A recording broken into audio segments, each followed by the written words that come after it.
see Angelica. Angelica's email?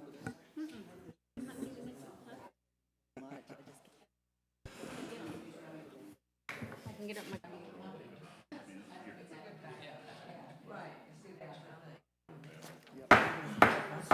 Good evening. Welcome to the Van Alstyne Wednesday, August 12th Council Workshop. The agenda has been duly posted in accordance with Texas Open Meetings Act, and we do have a quorum.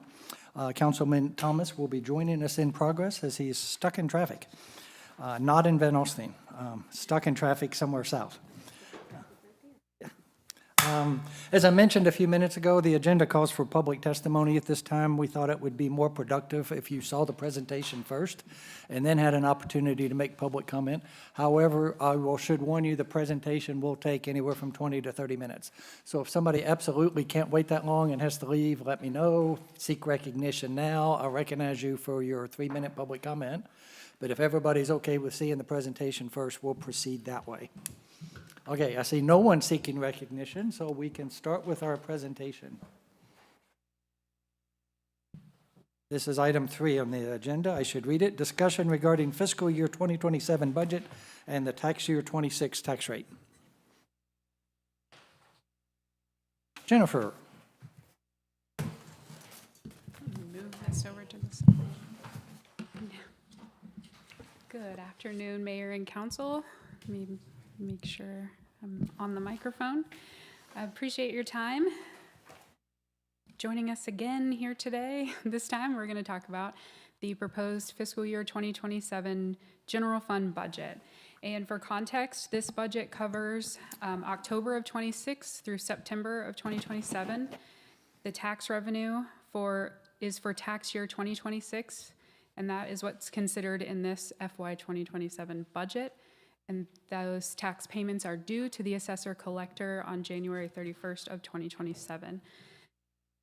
The budget, as we know, it's a primary tool for the city to use in communicating our priorities and our commitments and putting those into action. It's built on the best predictors and information available that we have right now. It will flex, as it always does, as the real conditions unfold throughout the year. And even though it's a living document, the budget is the city's most important tool for planning and accountability. Beginning early in the year, we, and by we I mean Lane and I, the city manager's office, and Sherry, the finance director, met with department directors and made them aware that indicators showed that our revenue would be low as they're working to prepare their budget, so they have a feel for what we're going to be working with in the future year. We prioritized public safety and essential services such as streets in this budget. The general fund budget, as proposed and prepared tonight, is short $60,000. While we are continuing to work to close that gap, as of right now, we're proposing to close the gap using reserve funds. Our general fund reserves has a balance of $3 million, and in closing the gap with reserves, we still maintain that 3-month minimum balance that we have implemented as part of policy and the auditor's recommendations. I think it's important to point out that we anticipate the revenues will continue to be low in the next year or two as we wait on new home development and commercial development, importantly for sales tax growth.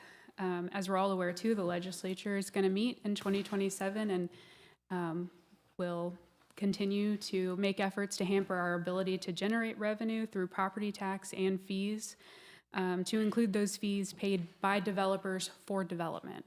I think it's important to note that. To provide, let me see if I can get this to move, to provide a bit of high-level overview for the general fund, we have a 1.9% increase in revenues, total revenues for the general fund, and a 2.4% increase in expenditures. We are proposing no change to the property tax rate, so it would remain flat at 0.553713 per $100 of value. We are adding, as part of the budget, 205 new homes to the property tax roll for 2027, as opposed to 289 homes in the prior year. And that equates to an addition of the general fund property tax revenue of $143,000. 205 homes give us $143,000. As opposed to 289 new homes in the prior year give us $275,000. So you can see that the difference there. We did have a small decrease in market value for single-family homes as well. We anticipate a decrease in development fees.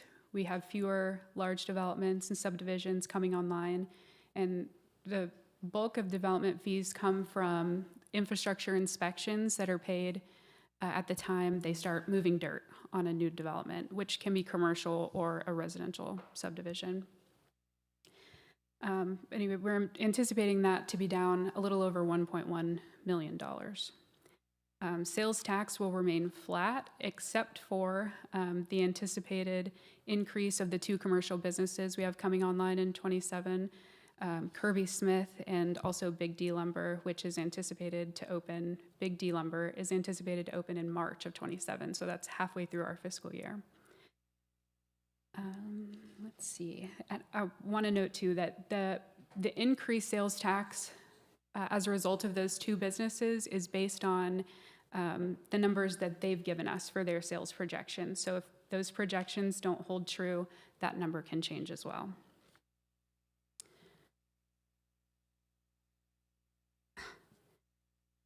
The major drivers for expenditures are higher facility expenses due to the new public safety facility, which Sherry will talk a little bit more about in a moment. We have increased benefit costs this year. Historically, we've had an increase between 9 and 12% in our health insurance cost. This year, it went up 38%. We are, I guess, considered a large employer. We have over 50 full-time employees that go on our insurance plans. We have lots of, I don't know what the term is, but the amount that they're paying out versus the premiums that they're collecting, I think is over 400% higher. So our rates are increasing to 38%.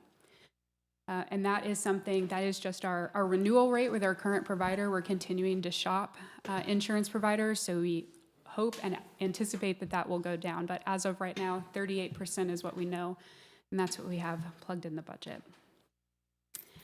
We do have an increase in pay for fire and EMS personnel in the budget, which adds about $438,000. Just today, Chief Dockery let me know that we had another paramedic submit their letter of resignation. So that would make, in fiscal year 2026 alone, we have lost 35% of our paramedics. We do conduct exit interviews, and all of them have cited pay as their reason for leaving. We have also had a hard time replacing paramedics with paramedics. So a lot of our new hires are EMTs, which does make it challenging to be able to provide the advanced life support. We have also, so with all of that information, we surveyed over 20 cities and learned that we are underpaying our paramedics. I'm really just talking about the firefighter paramedic position specifically. We are underpaying that position by over $20,000. We've worked closely with Chief Dockery and proposed a pay structure that puts us more in line with our competitor cities. So that is built into this budget as well, and would be effective 10/1 with the budget start date. And to help offset these expenditures, we are, like I said, shopping alternate insurance providers. We have no capital purchases in the general fund budget. We have eliminated a total of 8 full-time equivalent positions. We are working to bring services in-house, such as infrastructure inspection services, to reduce costs. We're identifying and implementing process improvements and automation so that we can keep our headcount low, such as calling to pay your water bill. Seems like a simple thing, but when you have over 3,000 customers calling in and they want to pay their bill, it takes up a lot of time. And we've been able to automate that through a system so our staff are not bogged down with those calls, and we can continue to open and close utility accounts and manage meter readings and things like that without having to add to our staff for that purpose. From a staffing perspective, we prioritized public safety, like I said, which that is police, fire, EMS, communications, which is emergency dispatch, and municipal court, as well as streets. So these are the only departments that do not see a reduction in staff in the proposed budget. I want to share these charts as well. Inflation, the graphs demonstrate inflation and the CPI, which is, I think, an objective way to help explain that the cost of living, just like you're experiencing, we're all experiencing, the cost of living at home is going up, the cost of doing business as a city is going up for us as well. We're not adding services or personnel in this budget, but the cost of everything is going up. Fuel, utilities, insurance, construction materials, vendor contracts, etc. At the same time, our housing starts in Van Alstyne, and like the chart shows in the DFW area, housing starts are slower than anticipated, and that's in part due to the mortgage rates remaining high. Of course, availability of materials and then the cost of construction and concrete plays a part in that as well. Van Alstyne home values continue to increase, which makes it less affordable to buy a home, especially given the current interest rates, which are up, I think you can probably see it better in the last graph, are up 100% in the last 10 years. Our number of permits, the bottom graph there, number of permits has decreased 54% from the previous year. And when the permit numbers decrease, it impacts lots of areas of revenue. So not only is that our building permit fees, but it affects property tax in future years, sales tax, and community development fees, which help support our parks programs, as well as impact fees and utilities. So now that we've established the environment in which we have developed this budget, I'm going to hand it over to our Director of Finance, Sherry Staber, and she's going to dig a little bit deeper into the general fund for you. Thank you, Jennifer.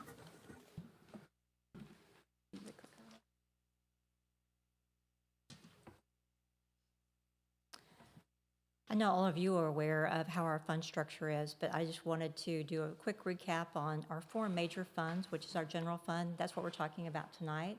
That has all our normal operating expenses in it that we use to operate the city. Then we have a debt service fund, which we use that to pay any debt that we have that we use to do streets, water, utilities, et cetera. And then we have capital improvement funds, which that is actually the funds that we get from the debt that we incur, and we use that for the streets and water, et cetera. And then we have our enterprise fund, which that is actually what you pay in for your water and sewer services, and then we use that to provide those services. The important designation of these funds is that you don't mix the revenues and expenses between these funds. So when someone says, well, hey, I saw this happen, or over with water and sewer, why don't you do that in the general fund? We can't mix those funds. It's not allowed by law and statute. So I just wanted to make sure we had a refresher on that. On the revenue summary, we had a 5% increase, and that was from new homes added to the tax roll, just as Jennifer mentioned. That is at our current tax rate, which for the 9th year in a row, we've either had it at or below that rate, or we've had it either decrease or stayed the same over the last 9 years. And as she mentioned, we increased it by 205 single-family rooftops. The budget for sales tax collection is about 19% higher, and that's all predicated based on our 2 large commercial businesses and what they say they'll be able to do this next year. And development fees decreased from the previous year. We had 4 large developments within Mantua that underwent development this past year, and so the fees largely came from those. Since they're they're almost finished with development this year. Next year, they will be building houses, but that's all going to depend on interest rates. Property taxes, this just shows you that we haven't changed anything between our M&O rate, which that's the rate that we use to pay for the operations of the city, and the INS rate, that's the rate we use to pay for debt. Sales tax revenue, I'm showing the entire 2% up here. Only 1.25% of sales tax actually goes to the general fund. The remaining goes for streets, and it goes for the CDC and EDC operations. On the expenditure summary side, we did create a facility budget this year. We do have a large police and fire station, which is coming online at the end of this year. So we thought it was prudent to start looking at economies of scale across all of our facilities to see, for building maintenance, can we streamline that? Can we streamline our IT support costs? Can we also streamline things like copiers, all of that, and bring those costs down? So we're gathering all those costs together, and then we will start working on those costs to decrease them over the year. So $424,000 of that annually is coming from the new public safety facility, which we'll talk about that in a minute. We transferred facility costs of $365,000 from other departments. And what I did is I made sure the 26 and 27 budgets reflect those changes so you can see them apples to apples as far as a comparison of increase. So I pulled them out of the budgets that everybody had, and I put them into the facilities budget. So hopefully that makes sense. We did restructure the parks and events to better align the staff and objectives of the department. We had things like the rec center was in parks, but we now have Candy managing that as an example, as well as the senior center. So I'll share with you kind of how we've restructured that. And that is working out rather well for us, and she's able to find cost efficiencies there too. The average performance-based salary increases were around 3%, exception of fire and EMS, which Jennifer already talked about. On health insurance, as we discussed, we had 38% increase. One of the things you can't predict is, are people going to have cancer or a major health event that is going to create a large insurance outlay. We are not privy to those things until we get these rates, because under HIPAA, we are not allowed to have that information. So it tends to be a surprise every year. But like I said, most years it's been between 9 and 12%. I had planned for 12%, and when it came out with 38, that was a bit of a surprise.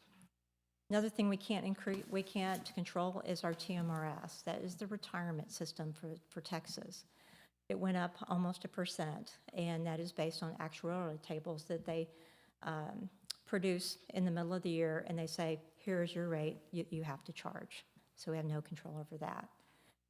Another thing I'm trying to do too is have a better grouping of expenses, so I have like for like in all the different accounts, so I can start comparing contracts, I can start really understanding some of the detail that the department heads have been managing, so that we can start looking at those costs and reducing those as well. And it's not about being cheaper, it's about being more cost effective.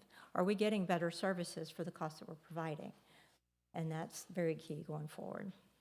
Some of my days at Frito-Lay, we did a lot of that. So I'm going to go through some budget highlights of the general fund here quickly. So we're going to start with fire and EMS. So the net operating costs, and that is revenue less expenses. It's an increase of 16%. So they did have increase in revenue. So they get revenue from Mantua because they serve, we serve fire and police from Mantua, and we get a portion of our costs are reimbursed by Mantua for that fee. And then Grayson County provides a sum for running ambulances and fire trucks out in the county. And then we have insurance and private payments. We don't get a lot of insurance and private payments compared to the services we provide, because things like Medicare, they don't pay as much as what it costs to run an ambulance. And then our expenses, that increased to 19%, that was primarily due to the salaries. People, we didn't have any additions. We did implement the new cancer screening program required by the state this year, and we also did the pay increases, which Jennifer already talked about. So for police, they had a net operating cost of revenues minus expenditures of 2%. They have similar revenues as far as, Mantua as an example. They get reimbursed for fees. Most of their increase was due to the TMRS and for the benefits increase, and they're on their same pay merit increase plan that has been previously approved in other years, and they have not changed that for this year. No new additions. I think that's about it on police. For facilities, as we mentioned earlier, we established that facility budget. These are the types of things we put in there to better manage. So utilities, janitorial, grounds maintenance, phone and internet, general IT support, insurance, maintenance contracts, building and equipment leases, and repairs and maintenance. And again, just like I said on events, we made sure this was year-over-year comparison, so you could take a look at that. For the facilities budget, it's a net operating cost of $790,000. And as we mentioned earlier, $424,000 of that's coming from the public safety facility. It's a 40,000 square foot facility. We will open that in fourth quarter. It's got jail, it's got court facilities. We have an emergency operations system there, and this is going to take us into the future for fire and police. Other facilities cost, we had a decrease of about 25% in those costs. So as we were looking through it, these are things we felt like that we did not need to continue into the budget going forward. We were able to decrease those costs. I did some recategorization in this. I moved some of the equipment leads to computer because it really is related to computers. Moving things to computer also helps me take a look at it and make sure I'm looking at all the systems that we have. I'm looking at cybersecurity. I'm looking at assets and controls and all that to protect the city. So that's another thing that will help me manage that. For each budget, we had a decrease of about 6%. We had no people additions. We are working on a pavement condition index, which is being prepared by our engineers, and that's going to help us prioritize the work on the streets so that we can see where we've got the issues and where we're applying our manpower. Small though it is, they are mighty, and so making sure that they can effectively fix as many potholes and fix as many streets as possible. Drainage costs, we left that the same as this year because we know that there's a lot of important areas we need to work on, and we're also working on the stormwater fund study, which we should be getting an update from that pretty soon so that we can better understand the areas of remediation for stormwater as well as how we'll be able to fund that. In professional fees, we have things like traffic control studies that we have to produce. We have engineering services that we need to do when we have a bigger repair that needs to have services for drainage in particular. And then we have the remaining piece of our completion of the stormwater fund study in this. In the Parks and Community Services, we eliminated the Parks Director position, and we restructured the Parks and Events and Senior Center. So parks going forward, that is parks maintenance. That's maintaining all the different parks, the ball fields, et cetera, because all those skill sets kind of go together. And then in community services, we have events. We have the Recreation Center, Senior Center, and downtown activities. And Candy manages that area.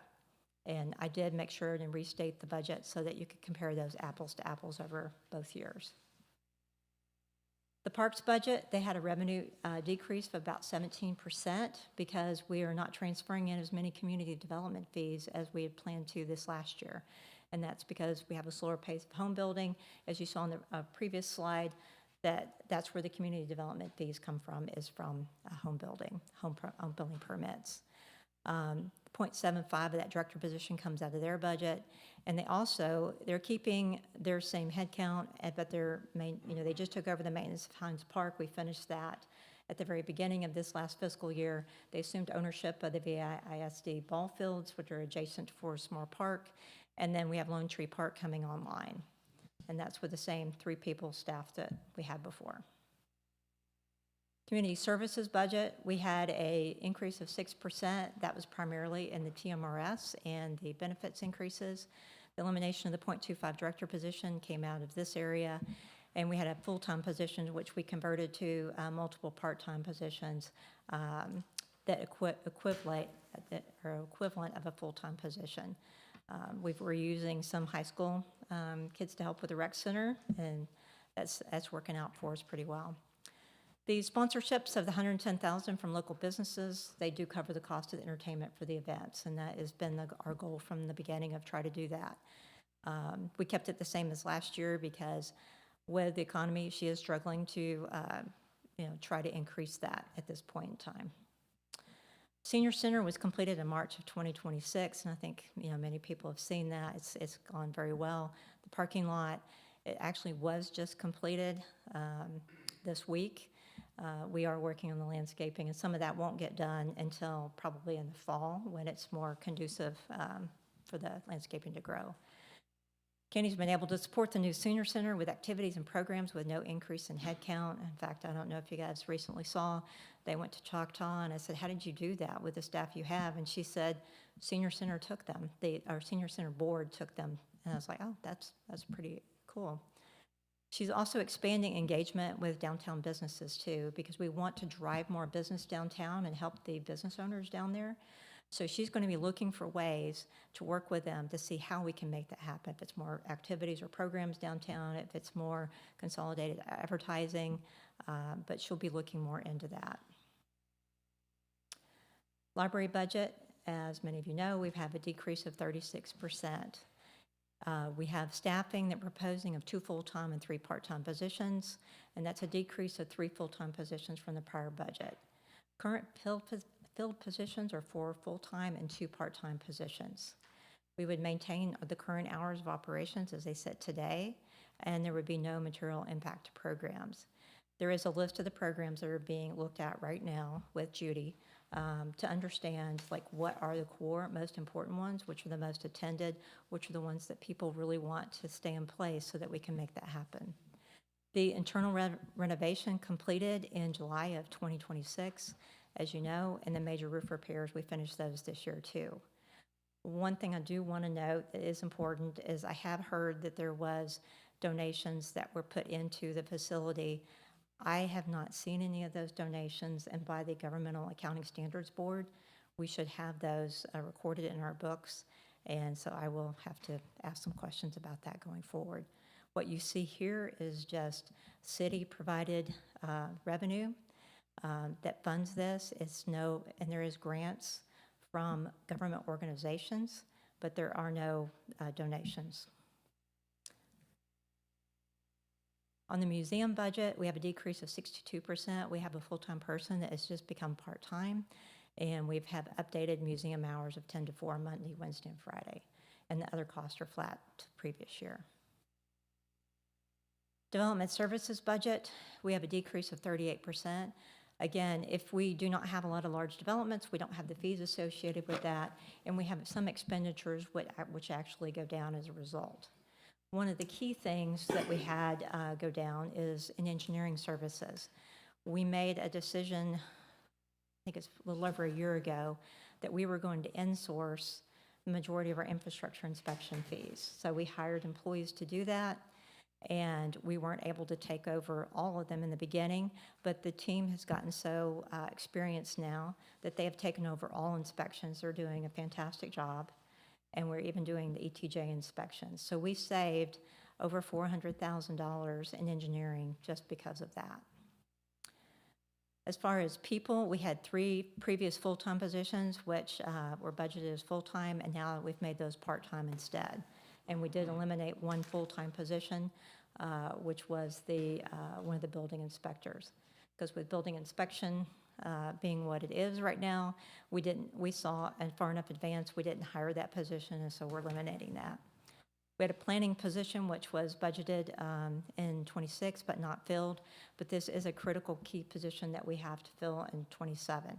If we don't, I don't know if Alex will ever be able to go home. Initiatives, they're implementing a software for permitting that's going to allow us to improve tracking and productivity. We'll be able to do more analysis and be more effective, and continue to insource work where cost savings are identified. Continuing to look at things like we looked at engineering services a year ago, and we found a more cost-effective engineering firm that has been doing great work for us, and it's been at a lower cost too. And then continue to focus on our GIS mapping activities so we have a better handle on all of our developments, where all of our lines are for utilities. It's going to really produce a lot of information for us. It's very important. And then on the administration budget, this is where a lot of our revenues go. So we had an increase of 20% on that, and we discussed a number of these things as far as the property tax. We had an increase in franchise fees. We have an increase in reimbursed salaries. We do pay for the EDC and CDC salaries, but we receive 100% reimbursement back from them. And then we do get reimbursed some money from the utilities fund because we provide a lot of services to the utilities funds, like paying bills, paying people, working on capital improvement plans, doing project and management kind of cost tracking work for them. And then we had the 429,000 increase in sales tax. And next year, we do expect to get some reimbursement from the TERS because we have been doing work on the behalf of the TERS, but we haven't been receiving the payments yet, but those will start coming in next year. We did move 26,000 from contract services to computer and IT to better categorize expenses, just like we did on the facility side, and we had a reduction of one full-time person. So an HR payroll person that is no longer here, and at that point in time, we evaluated where we were with revenue, and we decided not to fill the position. So Jennifer and I are doing those activities. And then I'm going to turn it over to Jennifer. Oh, you're behind me.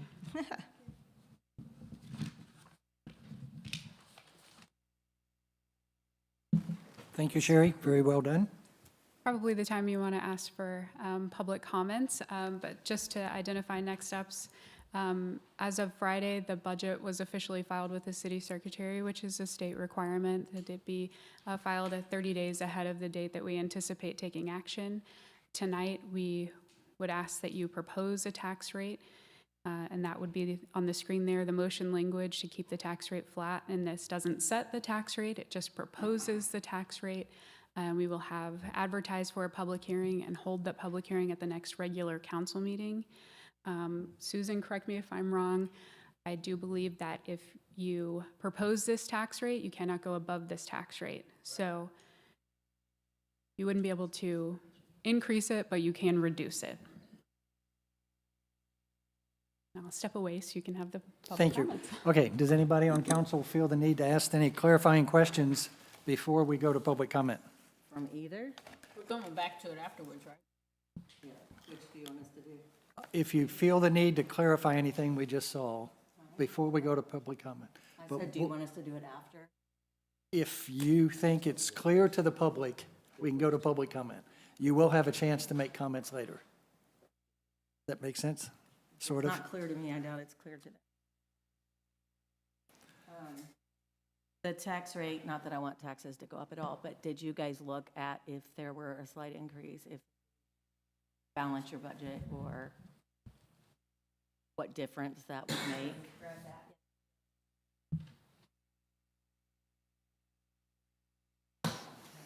I know we want to say we haven't increased or we've decreased for 8 years, but they also want services, so I'm just curious. Yeah, a couple of analysis that I did. So we are below the no new revenue rate. I don't know if you saw that in what I gave you in your packet there. So if you increased it to the no new revenue rate, that would be an additional 134,000.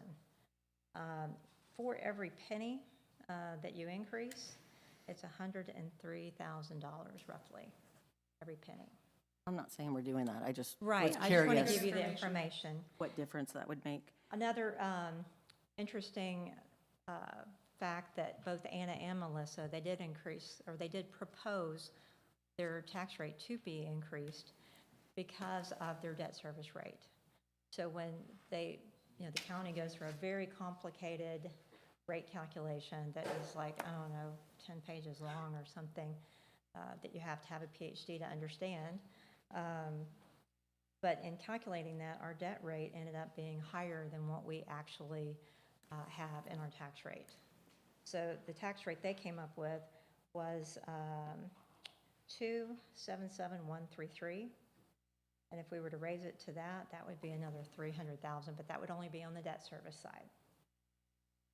Okay. And I noticed they did that, gave them, I guess, the opportunity to, like you said, lower it if they wanted to when they got into the actual vote.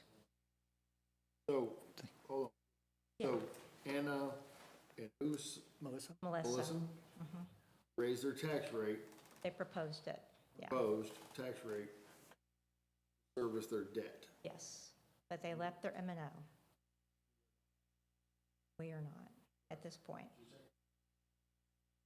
You could choose to do that. We've tried really hard to keep the tax rate flat or going down over time.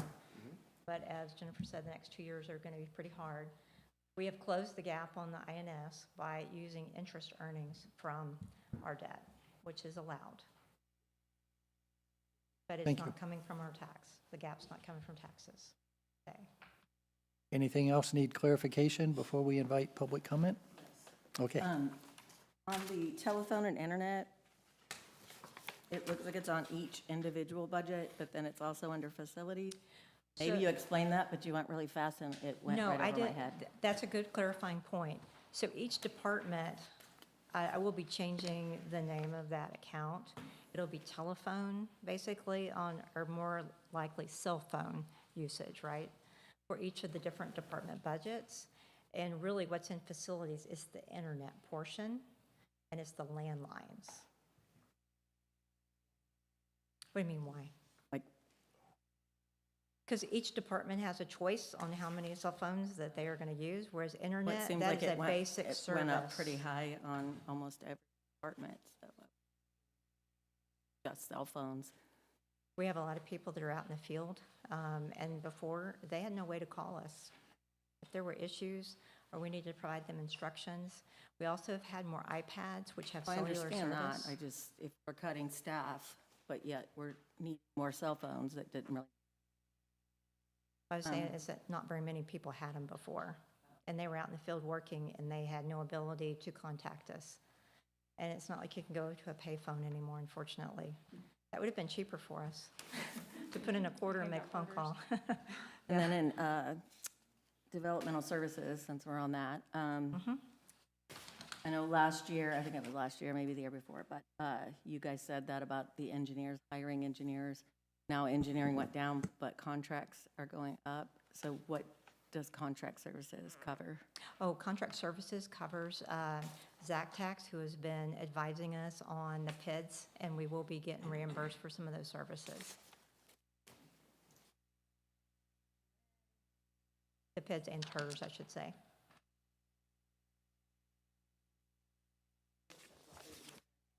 Okay. Anyone else? Okay. I make it 6:07, and we will enter the time for public comment regarding the budget. I'm sorry? I was saying thank you. Oh, yes. Let me read this. Members of the public who wish to address the city council regarding items on this agenda tonight may do so and will be limited to 3 minutes for their remarks. To be recognized, the public comment form must be submitted to and received by the city secretary no later than item 1, which is passed. So Mike's got a timer over there that he's going to control, 3 minutes, and I will take them in, I think, the order I got them, starting with Miss Veronica Westmoreland.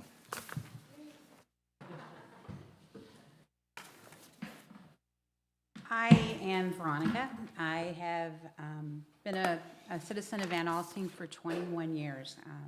Initially, we moved here, and I took my kids to the library. I took them all there all the time. We lived in Georgetown when there weren't many houses there. It was a great place of community. It was a place where my kids read. My kids did well at school because they read at the library. I have, both of my children went to UT, a top-tier school, and I credit their ability to get there with their early education, which included going to the library. Cutting the library staff by more than a third is drastic, and that library is an important part of our community, and I think it sends a terrible message on what we value as a city if we cut it by a third. There are a lot of people who go there. It's not often busy. We wish the hours were longer and make it easier to go in. I just hope you guys consider doing something else and keeping the library as valued, and you'll show the importance of it and show the importance of the staff that we are going to hopefully keep. Thank you. Thank you. Dr. Paul Westmoreland. I inserted the doctor. He didn't put that on his form. Well, thank you. I really appreciate all the work that the city staff has done on the budget. I understand it is not easy. I've been also in this community for 21 years, work in this community, take care of a lot of community members. You know, they're educators on this board. They're family members of educators. We all value education.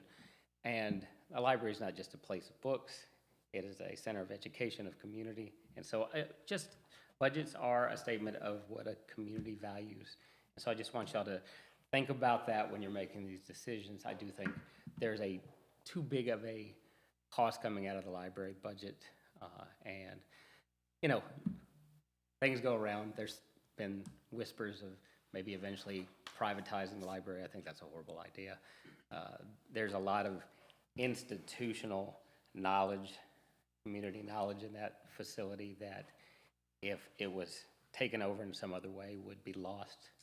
And just think, you know, we should be celebrating what that library's done. We should be celebrating its director for what they've done and what they know and how they connect with family and students and seniors in this community. You know, when Anna opened their new library last year, I was excited, not so much for Anna, but just thinking like, oh, when we get to that point, how are we going to top that? You know, how are we going to be better than that? Because this community can get there. I know that's not now, but if we get rid of this pillar of our community, that's going to have a harder time happening in the future. You know, I just want y'all to think about that when you're making these decisions. I know they're not easy decisions. You know, just, yeah, I kept going back when I was thinking about this, about our motto, proud past, bright future. Don't cut our past and dim our future. Okay, and that's all I have to say. Thank you. Thank you, sir. Miss Sophia Westmoreland. Yeah. Hello, Mayor and council members. Like my parents said, I've been a part of this community for 21 years, all years of my life. And, you know, when I was thinking about what to say today, I was kind of thinking about my experience in education. Right now I'm studying in Austin, and when I tell my friends about the small town I'm from, they are very quick to assume that I must have hated my small town roots. And I'm very proud of being from Van Alstyne. I love it here. I would not have it any other way. And reflecting what made me love Van Alstyne so much, it was just the fact of community.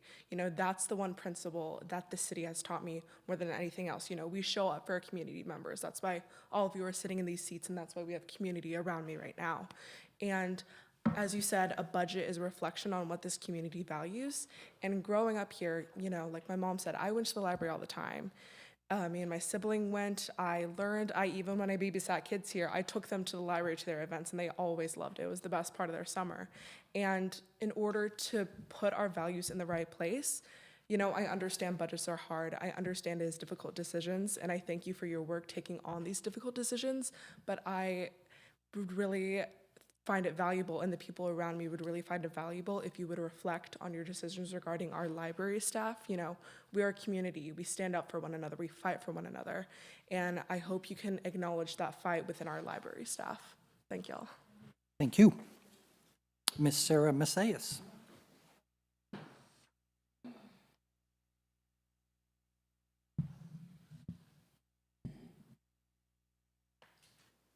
Mayor, members of the council and city staff, my name is Sarah Macias, and I'm going to tell you something you already know. Van Alstyne is growing. This is a pivotal time for wisdom and foresight in our city's leadership. Now, as a kid, some of you know that I grew up in Plano, when it was the fastest growing city in the country. I hated the change. And of course, when you're 13, you hate everything. But there was one thing I remember quietly being proud of. As people were moving their families to Texas for jobs in Dallas, they chose Plano as the place to live. Why? Plano's public schools, Plano's public libraries, and their public parks. Now, by education, training, and experience, I am a Parks and Recreation professional, so I twinge a little bit when I see parks positions being cut. But even I would say, at such a critical time in a city's life like Van Alstyne is in right now, the smart, capable people we want to attract are looking for a community that is prioritizing and investing in their public library system. Cutting funding from the library or outsourcing this public service says to these prospective tax-paying citizens that libraries are a disposable service, a low priority to the leadership of the city of Van Alstyne. We don't want to send that message. Now keep in mind that outsourcing and privatizing services like libraries is always more expensive than we might be led to believe, friends. Privatization of public goods historically creates an upward vacuum as private interests swallow up public funds, and it does not guarantee accredited libraries or credentialed staff. Those of us in this room, though, know that the business of business is business. And we know that by business's nature, there is a profit factor that results in their private product being available to some, but not all. The goals are different for the business of government. Bottom line, there are basically some goods and services which should stay in the public domain. Otherwise, the private interests win out, and the public of Van Alstyne suffers. This is the time when investment in our library is a direct investment in the future population of Van Alstyne. Now, 100 years ago, for those historians in the room, Andrew Carnegie, the richest man in the country, mind you, knew the importance of public libraries and made 3,500 of them possible as a gift to the country. Carnegie required the elected officials and the local government to demonstrate the need for a public library, provide the building site, pay staff, and maintain the library, draw from public funds to run the library, not use only private donations. I'm almost finished. Okay. Annually provide 10% of the cost of the library's construction to support its operation, and provide free service to all. Tonight, increase the library budget and keep it public for all of us. Thank you. Thank you, Sarah. Ms. Brooke Point Event, I probably mispronounced that. Sorry, Brooke, if I messed that up.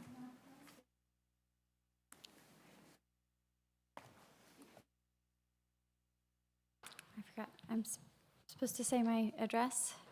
Not necessarily, we have it on the form. You can if you want. Okay. Okay, I am speaking here in regards to agenda item 3A about the library as well. And I do not accept that the budget choice is between the library and the emergency systems. I believe that is a major oversimplification. The library budget's being disproportionately cut at 36% reduction, while other departments are seeing growth.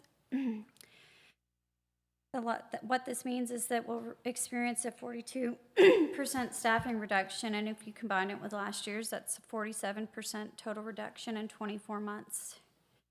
That's happening while we're booming, and library growth is like never before. The library use is up 20%. Sign-ups exploded by 45% last year. There's been an increase to 227 programs. While cutting half the staff, you have to acknowledge, or almost half the staff, you have to acknowledge that we will receive half the service for our children, our students, and our seniors. And on top of that, this comes immediately after the 8-month renovation, almost entirely funded through grants. It's a contradiction and a shame to not have the staff to man it appropriately.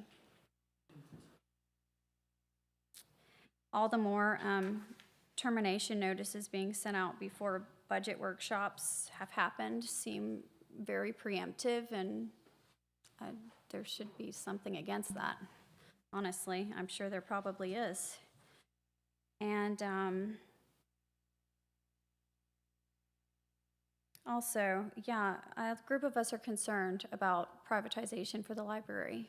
This is something that happens before libraries are privatized sometimes. Staff gets drastically cut to bare bones, and then it's outsourced. And once that happens, it's no longer accountable to the taxpayers, and it's for profit. We don't want that. It doesn't belong here.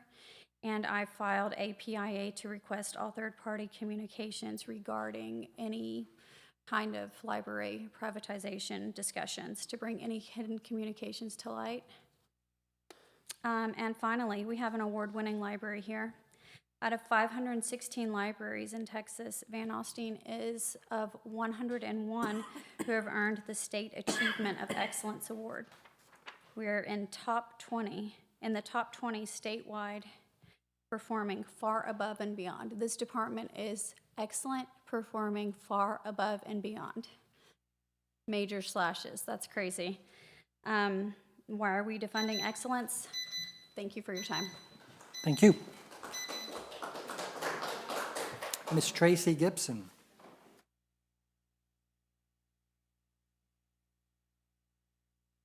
All right, good evening, Mayor, City Council, and City Manager. First, thank you so much for your time, thought, and work you put into serving our community. It is such an important job that you do, and we appreciate you. I recognize that creating a city budget requires so many difficult decisions and balancing the needs of many important departments and services. I'm simply here to ask you to please reconsider the proposed budget decrease for our public library.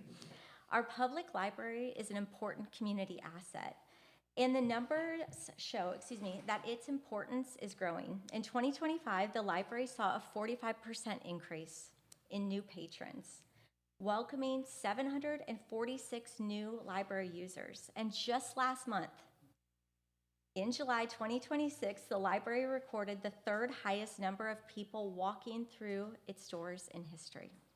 Those numbers tell a story. The library is so much more than books. It helps children build early literacy skills, provides programs and resources for families and adults, and creates a safe, inclusive, and welcoming place where everyone in our community can belong.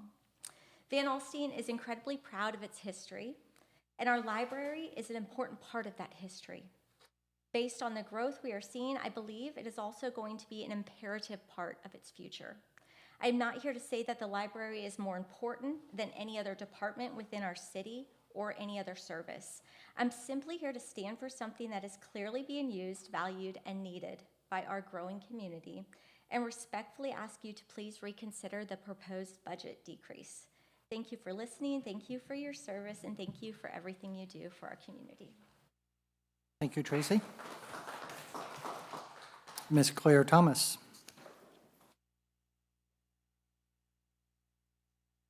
Hello, Mayor and Council, and thank you so much for giving me this opportunity. I appreciate everything you've done with the budget. I know it's a very challenging job, but I would like to address the cuts to the library as well. Based on library data, there's been last year there was a 20% increase in library visitors, 45% increase in new patrons, 21% increase in checkouts, and they offered 227 programs with 7,300 attendees. So I oppose the 36% budget cut to the library. I'm asking the council to recognize how essential a public library is to our community by providing not only books, but internet access, meeting spaces, and educational programs. As a former Van Alstyne educator, I regularly use the library to tutor children in the summer. And when my daughter was a Girl Scout and I was a troop leader, the library was the focus for the Girls Silver Award as they improved a section of the children's library. I'm requesting that the library be fully funded and to continue to be managed by library staff and not a private entity in the future. Thank you. Thank you. Ms. Laura Hornbeck. Thank you so much. I came here just to stand in support for the library. I didn't really plan to speak, so I don't have anything prepared, to be honest. So, but I did want to point out that the history of this library is very, very strong, very deep. The roots are very deep. I was appointed, chosen as actually the second full-time library director in 1992. So I know where it started. I mean, before me was Pat Olson, and she was like a missionary. She was there all the time, devoting her time, and I tried to do that myself, but I had a growing son, and I ended up being able to fulfill that job only 2 years. But it was actually, and I worked harder than I ever worked, probably in any other job, because at the time, the library director was in charge of getting the lights changed and making sure that toilet paper was in the bathroom. Well, they still are, actually, for that. But I just wanted to support the library. And I know you all struggle, and everybody in this room has to struggle with their own budgets. So I do agree that 36% is pretty draconian for the only free service in town other than the parks that I'm aware of. And it's a wonderful blessing to have freedom to explore knowledge, you know. And so I really want to ask if you can possibly find it, you know, anywhere else to help, you know, not cut so much from the library if possible. Anyway, I thank you for all you do too. It's not easy, so thank you. Thank you, ma'am. Dr. Amanda Butler. I inserted the doctor as well. She didn't put that on the form. Good evening, everybody. I am Dr. Butler, and I am, sorry, we were playing with toys. I've lived in Van Alstyne for about 10 years. I've raised my husband and I, Kate, I've raised our 3 daughters here, and I remember moving here however many years ago and taking that kiddo right there and letting her crawl around on the floor and play with books in the public library, thinking this is wonderful. Flash forward, I'm now the director of school library services in Frisco ISD, where we support about 75 campus librarians, and I am not a stranger to budget cuts and working with a zero-based budget and functioning under a deficit budget. It is incredibly difficult. I do not envy you. It's really difficult to win, and so I just would like to acknowledge that. But I would also like to continue echoing what everyone else has said here this evening. The library is truly one of the last standing free resources available to our community, to kids, to young people, to adults. It is a shame in budget crunch time that you have to consider different positions in comparison to other departments. It's very, very tricky and very difficult, but I keep thinking about when we were talking about paramedics earlier and how we have a hard time hiring paramedics to replace paramedics that have resigned, citing a difficult time making that salary. But if I'm going to school to become a paramedic and I don't have access to the public library to access the internet or to do my research or to talk with a librarian who is certified and credentialed to be able to help guide my research, it's going to be quite difficult. I just wanted to continue to echo what everybody else in our community is saying. The library is such an essential part of our values, and I would want to give you accolades for doing the work that you have done so far. Thank you, but also to encourage you to look back and reflect and reconsider how you're organizing the budget for the 2027 fiscal year and prioritize access to the public library and the staffing that comes along with that. Thank you, guys. Thank you, Amanda. Got to put my glasses on for this. Miss Lila Butler, that kid over there. Good evening. My name is Lila Butler. I am currently going into 9th grade.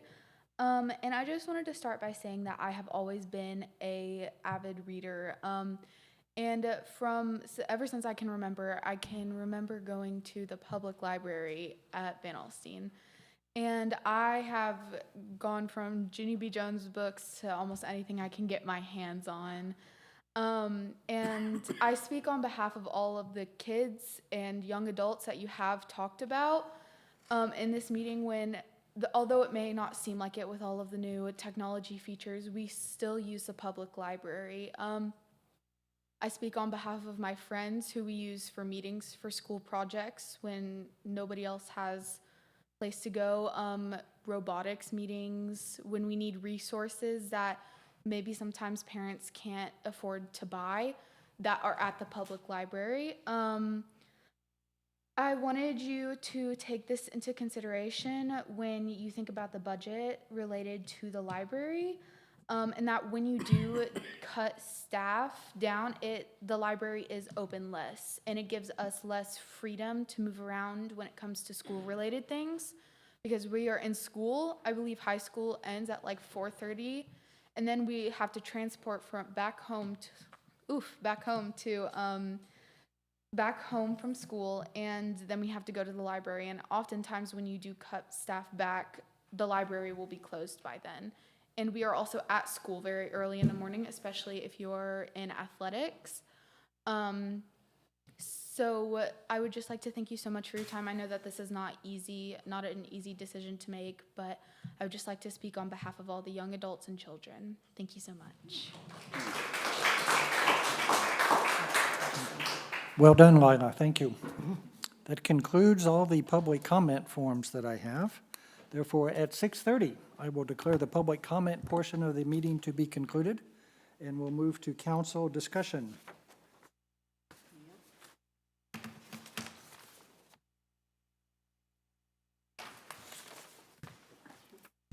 Anybody with comments, questions, clarification things? I have some comments. Please. I know that's. I just want to say, I know you guys have to address council, but this is our first budget workshop meeting, so we didn't do any hard work about the library, but that's credit or fault. We didn't have anything to do with it. I don't know anything about the privatization or any of that was spoke about, but I am curious from city staff, whoever, if there was any type of impact, like staffing impact, or how do we know how to run a library? Like, it seems like that's Judy's job. That's what she in.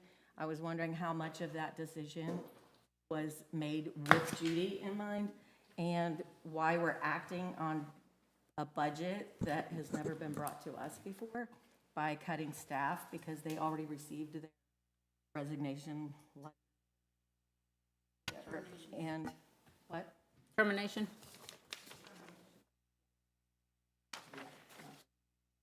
But it seems like the city's acting on a budget that y'all created without any input, but we're responsible for your decisions. And it seems like, I did have one more question for Sherry. The facility maintenance, last year, was it not in the library budget? I know you put 0 on here, but I thought last year it was included.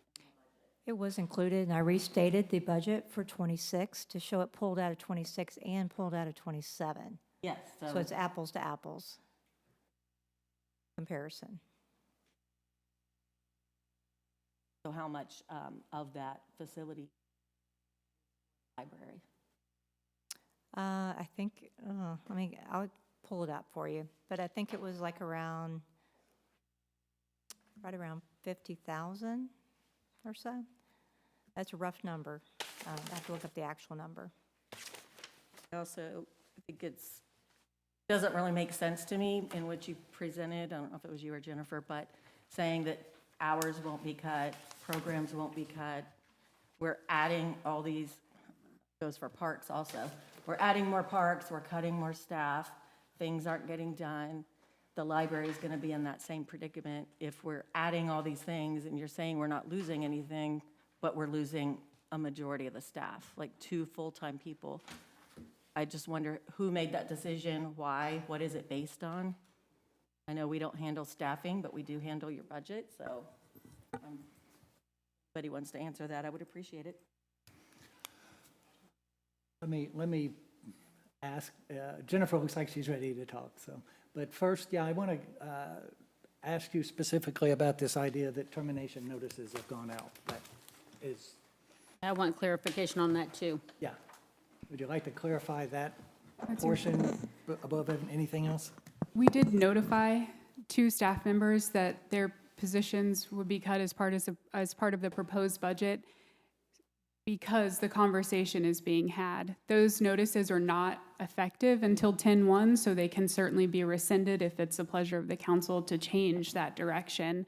But we needed to be able to communicate that to them before they saw it on social media or heard it around town. We wanted to be able to communicate to them that this change is what's being proposed and this is where we're at right now. One more follow-up. That reminds me, like the Library Advisory Board president apparently was notified prior to the director. I don't know if that's true, that's what I heard, but a lot of this I did learn on Facebook, so it's unfortunate that other people had information that we didn't have. But that doesn't really make sense since they're an advisory board. They have nothing to do with the budget. or staffing or anything else. I know Lane went to a Friends of the Library meeting. I'm curious how many people were there. I've met both with the Friends of the Library as well as Library Board. I sought consultation on a way forward. I didn't make decisions. It was strictly a discussion about, hey, we've got serious financial woes, and we're looking at the library and looking at various potential options, and sought input from those people. No decisions were made at that meeting, nor were any commitments to the way ahead. It was more, hey, do we look at a regional solution potentially? Do we look at reducing staff? Then we're maintaining a facility that could be supplemented with volunteers, or if we're wrong and our sales tax revenue is higher, we can make adjustments and recover. So that's what that discussion was. So I see that they, you know, they deserve to get a warning of some type, like we need to. I was curious how many people were at that meeting. Like, is the Friends of the Library a big thing here? Are there 2 people that attended? The evening that I attended the meeting was just last week, and I believe we had 4 people in attendance. That's how it has been when I've gone also. I'm just surprised with all the people that are outcrying about the library that that's not pushed more by the city and the library and the Friends.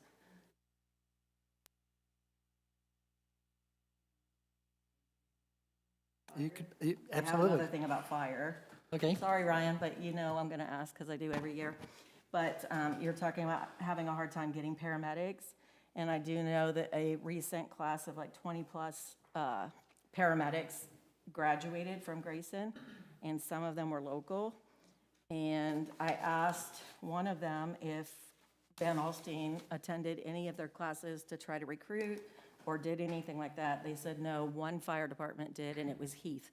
That's an hour away, Rockwall County. And I thought it was really sad that no one in Grayson County tried to recruit those boys. Some of them want to become firefighters. And, you know, I know the paramedic program is, you know, much more, I don't want to say difficult, but time consuming. And especially when they're doing it in high school and then the first year out of college, because 2 of them I know are 19 and they're from here. They're our people. And it seems like we should try to see if we can come up with some type of a contract to try to send them to the Short Fire School.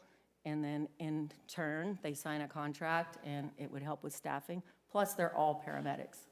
And most of them, if not all, passed their national paramedic registry. I don't know why we don't do that. I've asked pretty much every year I've been on, but we have gotten a lot better at recruiting. We use social media quite a bit, and we have been recruiting at Collin College some as well.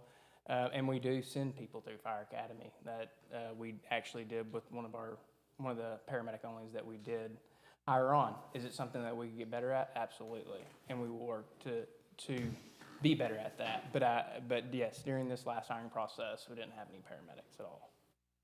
that's just sad to me because we have local guys that, you know, you have a new fire station, they'd probably be pretty excited to. I have hired local guys. Well, I'm saying the ones that are in school. That's a good opportunity. I know as a nurse, we would do things like that. So it's just a suggestion. Probably bring it up next year too. Okay, you asked one question that I think can go to staff, and that is, how did we arrive at the staffing level that's in the proposed budget for the library specifically? I'd like to say, too, that there is no argument that the library is a great value to our community. This is simply but very difficultly a financial situation that we're in. The library opened back up after the remodel with 30 open hours a week. Judy and I have talked about the staffing at the library and what was needed to serve the public when the library is open. We proposed to her initially 2 full-time people and 3 part-time people, with the hours sort of diminishing, one at 18, one at 14, and one at 8, just to make sure there were 2 people, except for the director, in the building at all times, at all open times. We worked together and determined that 2 full-time people and 3 part-time people, each scheduled for 18 hours a week, would suffice at 13 hours a week. Of course, I'm sorry, I don't know what the numbers are coming out, but they're not right. Let me try, I'm just gonna start over. 2 full-time people and 3 part-time people, each of them scheduled for 18 hours a week, with the library open 30 hours a week. It would be sufficient to serve the library. Of course, not ideal. And then just to sort of do some math, that's 134 staff hours for 30 open hours. So that's the equivalent of 4.5 full-time employees per open hour at the library. Of course, there are things that need to be done when the library is closed, like preparing to be open, stocking toilet paper and things like that, which is something we do in most every city department. We don't have cleaners here, so we do that same thing, take out our trash and stock the toilet paper and vacuum the floor. But we arrived at that as the option that we could take forward. I'm absolutely not a library professional and have leaned on Judy to provide some level of input in our conversations. So you're saying Judy said that she can adequately do what we're doing now with no cuts, with that cut in staff? Not with no cuts to programming. She's created a large, long list of services and programs and identified what she feels like are core programs for the library, and has made some suggestions about programs that could be cut or reduced, or maybe we don't expand the program like they had potentially hoped to do. But all of those things are yet to be completely fleshed out. But those conversations with her have started. We attended the library board meeting on Monday, and she expressed at that point too that she felt like maybe she was a little too close to the situation and would lean on us for help in determining what programs we would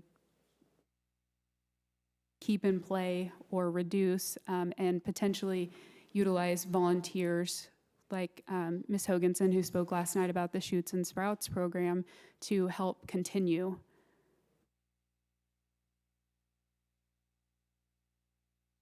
I misunderstood when I thought at the beginning of the presentation that we were told the hours and the programs would remain. That's not accurate. I think that was, the statement was no material impact, and we don't know what that impact is yet. Thank you. Except that the hours would remain the same as they are right now. Thank you. Anyone else? I did whenever it's time, or whoever. Go. Nope, go ahead. Okay. Councilman Neal. Just thank you to all the work that y'all put in, all the department heads. I know it's difficult, especially when the numbers that we projected, not just last year, but even the previous 2 to 3 years beforehand, on the trajectory we had for the economy, was to be in a position to where we wouldn't be at this point, where we are making cuts, not just in one department, but all departments across the board for the most part. And then add in the fact that we have a public safety facility that's going online that's going to be far more expensive than the shed that they're in right now, which they've been in for how long, Chief? So 25 years, right? So it was kind of an unfortunate, and I'm speaking purely to my own opinion and the facts that I put together. So this does not reflect anybody else, but I'm just going to address some of the points that I came up with and some of the points that some of our citizens have talked about. you can agree with me or not agree with me. The library has been important to my family. My daughter grew up with the Westmorelands and all the kids, and we played soccer together, and she used the library all the time too. My son uses the library. He loves going to get books. He checks them out all the time. I mean, he's a Minecraft nut, so he's just all over that. And, he likes the library. He really does. And I think our library has been pretty awesome when it comes to just what it brings to the table for the kids in Van Alstyne and for the people. I feel through this entire process that I did a disservice to the library in 2024 by giving or approving a 35 to 40% increase in the budget in 2024, because now we stepped them up here, and then we came to thinking the economy was going to continue to do the same thing, and then we get to this point to where we got to make cuts. Like, if you look across all our departments, like, that was by far the biggest increase in budget across any department for the most part. And then you look at their budget from 2021 to now, in the past 5 years, it's doubled, more than doubled. So I feel bad about that, because I do like the library, and I do enjoy the library in the sense of like the joy that it brings to the citizens, but to my kids, my wife, Shoots and Sprouts. I mean, she goes to that, and she is a master gardener who loves to be a part of that and do all the things. Just to give a little perspective, I just looked at the hours, because that's been one of the big, I think you got to separate the hours and the programs, right? Like, the programs would be affected by going to 2 full-time and 3 part-time staff members, because that's a lot. Who said the number? It was 200 and something program. Did you say it? 200 and something programs? Yeah, well, it was 200 plus. So running 200 plus without an army, in my opinion, is hard enough to do by itself. So I feel like the programs would have to be have some innovation inside of it. Meaning, he mentioned it, community service, pegging on some high school kids for community service in summers and stuff like that, and trying to find creative ways, partnering with the ISD. Let's trying to find creative ways to be able to keep the majority of those programs going. Right now, this is purely online. Salina is currently open 56 hours a week. They have 4.5 staff members. We have 6, and we're open 30. Like, that to me is a crying shame. Like,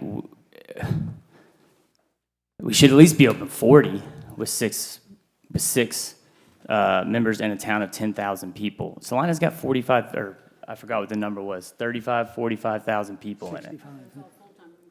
It's just 6. The calculation is 1 full-time employee is 2 part-time employees. But yes, that is including everybody. So that's the numbers that we were given. And that's the numbers that I look at online. So I think, again, it sucks. Budget cuts suck. Each department head in here who has to deliver a news of letting somebody go or firing somebody, I've had to do it in my business. It's not fun, and it's people's lives, and there's I have empathy in that. I have not sadness, but it sucks. I guess that's just the best word that I can put it. And I think based on some of the numbers that are out there, in the sense of hours of operation, the size of the town, the amount of people full-time to part-time, because remember, 3 part-time basically equals 1.5 full-time according to the numbers. And a couple other numbers I pulled up. Again, these are not just gotcha moments or gotcha things. I'm just pulling facts. The average median library budget across the nation, across the country, for towns under 10,000 people is $300,000 to $325,000. We're at 306, like with the proposed budget. We were at 4. It's in here. Sorry, we were in the upper 400s, and now we're at 306. And then I you know, AI is dangerous, right? So then I went in and said, you know, hey, based on the Academy to Innovate HR, how many staff members would it take to efficiently run a 40-hour work week in a library? And that's including a public director that does the upper echelon stuff of duties, right? Not just the, you know, manning the station or stocking the books or anything like that. And basically it said 1 full-time and 3 to 5 part-time can run the library at 40 hours a week. So while it sucks, and while it's going backwards, because of what I feel, again, this is my opinion, what I feel was a detrimental service to the library to jump in 2024 as we did, that high, considering that we could incrementally increase based on all of the departments 10% or 15%, we'd be right where we are right now. In that particular case, if we did that, maybe 10, 15,000, 20,000 more, but we'd be pretty much where we're at. My opinion is that while it's temporary and while it's not fun to have this happen, it doesn't remove the library from still being a staple and value in this town to be able to go to a staff of 2 full-time and 3 part-time. That's my opinion. Thank you, Ryan. Zach. Jerry, this question is probably for you. If someone does not live in the city limits, what do they pay to use the library? If you look at like an average of probably like a $500,000, you know, property or home in the ETJ. Which is probably normal for this area. Yeah, that's probably about normal. You have to realize Grayson County only pays us $2,280 a year for the library, for the Grayson County participants. That's Say all that we get again? from the county. So per taxpayer for a $500,000 property, that's 5 cents a year, 5 cents. So outside the city limits, 5 cents per house? Just to be clear, they're not paying a fee directly to the library. Right, but it's of just part of their property Taxes. tax, Right. yeah. Okay. Sherman probably gets a dime. But we only get a nickel. And somebody made a comment on the July 2026 visitors being the 3rd highest amount. I'm not sure. I went on the day that it reopened. I'm sure starting that day through the following week probably pushed those numbers up. Look, I grew up in Bonham. I am a proponent of libraries. I was there in the summer on a regular basis, riding my bike down there. But I think that July's numbers probably skewed a little bit, and I could be wrong. Lila, I think you did a fantastic job. My youngest is a freshman, and there is no way he could have presented himself like you did. And so I think you did a very good job. Yeah, kudos to that too, by the way. That was awesome. Okay, but thank you, Sherry. One last thing I wanted to say, Yeah, go ahead. Jim, on to Zach's point, yeah, July, we had the reopening, so that probably played some effect. Not to diminish that it was the 3rd, you know, Right. that everybody was And excited. I wasn't trying to do that. Yeah, and going that route. But, I'll come back to me. I lost my thought. I'll come back to it. Okay, well, I'll just I had add, yeah, it. I'm sure there was a lot of pent-up demand after the library being closed for 7 months for renovation. So I'm sure a lot of people wanted to see it, but also just in the summertime, kids are going to come in and see what books they can get into. Well, and also, I mean, how long was the library shut down for? I mean, I know it ran out of the 7 months. 7 months. So the city paid those salaries for 7 months for us not to have a library and run. I mean, we ran it out of the rec center, and we still did programs and still did all that stuff. But like we kind of forget that the city has put an emphasis on the library a lot, and we're kind of backed into a corner on this. And it's not because we're trying to punish the library or punish any department, to be honest, because I think they're all valuable, so. Thank you. Marla, were you going to? Have Couple things. Okay. So I wasn't privy to that sheet that you guys got, I guess. I don't, it wasn't sent to my personal account, so I don't have that told about Salina. I About the chart or whatever, how many employees they have. I how many we I have. think Councilman Neal had just done that research on his own. No, it was on an email that they got. He just showed me, but I didn't get that email. Okay. But if you go to the Salina website, it tells you that they do have that many on their full-time staff. It says it does not publicly give knowledge of how many part-time staffers they have. So I don't know how accurate that is.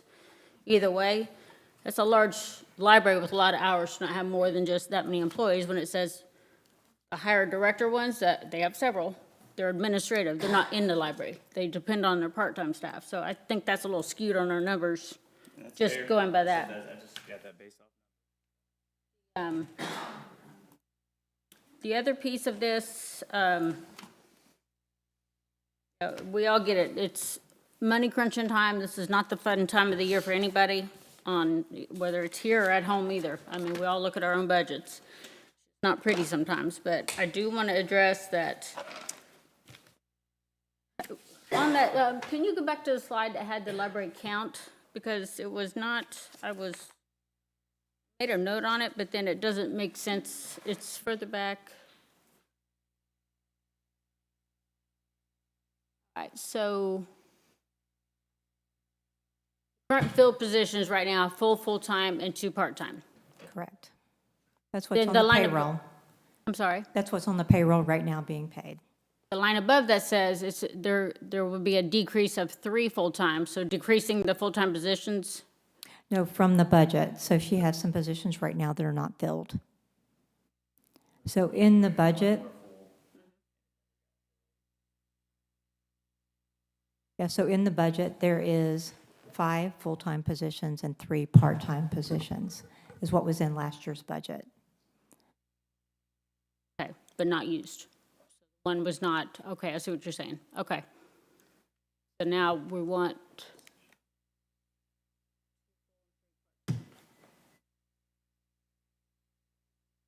okay, the next question I have. I am in agreement with pretty much everybody that spoke a little bit ago. I think, yeah, we have to make cuts across the board, but getting one specific budget for this department is excessive. I would like to see us move this around a little bit. We have, and it's very, so we have our admin department that has 7 people, salaries at over 1 million, which is, whatever, that's fine. And then we have developers that's 6 full-time and 3 part-time. They have a $678,000. Fire has 16 people, and their budget's only 1.4. I think that's the issue with that piece, but I'd like to see why we have 7 people getting over 1 million in admin, and our other departments are skimming a whole bunch with sometimes more people.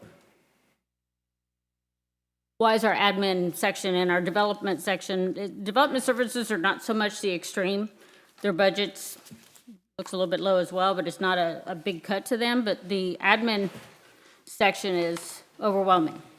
So Marla, you have to look at the net amount between the reimbursed salaries and also what the salaries are. Because we do pay for the EDC and CDC, and they're not in our headcount numbers. But we do have to pay for them, and then we bill the EDC and CDC for those.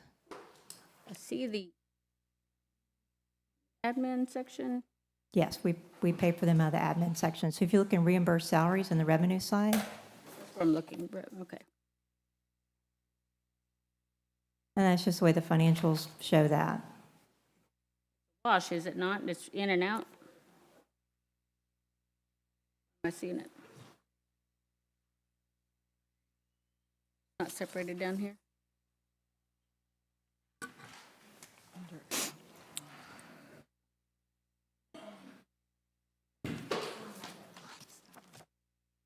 I see what you're saying. I didn't see it. I thought it was down here as well as a washout, but it's not.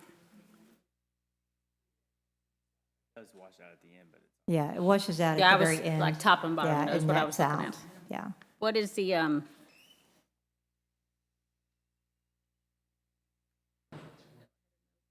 You can see the reimbursed salaries at 787. So that's part of that's utilities, but part of that's also That's part of the EDC, one- CDC, and I don't have that breakdown in front of me, but You're saying that 787 comes out of that 1 million? well, the salaries, the overtime, the payroll taxes, the health insurance, the TMRS, so it's all the personnel-related expenses. Okay. Not just the first line, it's the whole bulk of it. That's correct.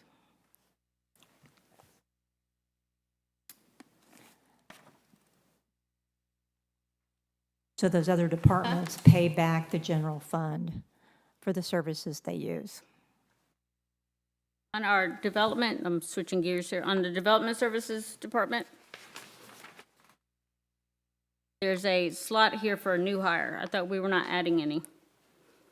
We've had a new hire that we've been trying to recruit to be able to help Alex in the planning area, and that is very critical to the success of the city. As you know, Alex works incredible amount of hours to be able to support us and make sure that we have the city that we want to live in. And I don't know if Lane wants to say anything about that as well, but Alex is perhaps the hardest working individual that Oh, I I agree. know. He's here before I am in the morning, and I'm an early guy, and he's here many, many late nights. He's been a true asset to our city and has really helped everybody in this room as we grow. I tell him all the time, I feel like I'm killing him. We need to get him an assistant that can take some of his workload away. I think that role is an assistant. Assistant Director? Yeah, assistant director. I don't think we have it that title, but we need somebody that can, That's the that is title that's on here. experienced, that can step in and take some of his duties. We don't want to educate somebody. We want somebody educated when they're.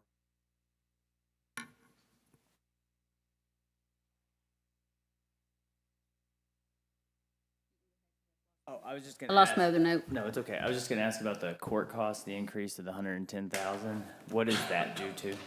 so when the court fines increase, the court costs increase. So the state takes a portion of all the fines. So more tickets, more More arrests, court costs. more people in court, more cost to us. Yes. Awesome.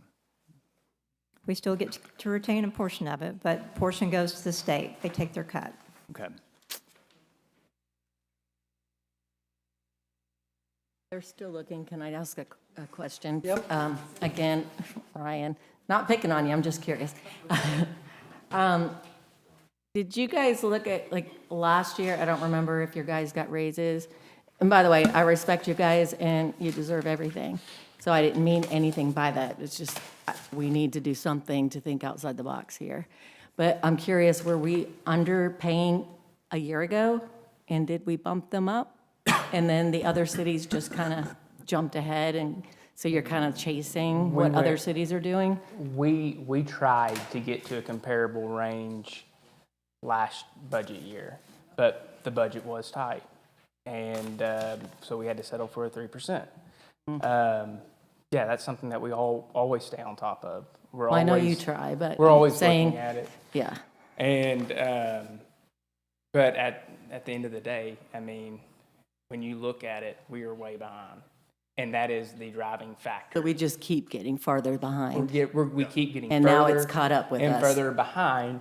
And you know, to kind of go back to your question earlier, yes, we can always get better at everything that we do. But that being said, by the time these kids make it into paramedic school, they know where to find.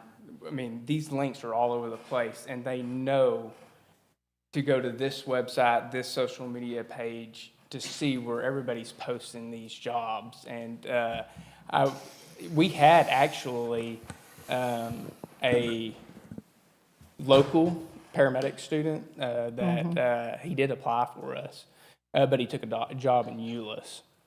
And we are getting personnel from Grayson College. We're getting personnel from Collin College. We're just not getting the paramedics. They're not applying for us. They're seeking those jobs that are paying higher.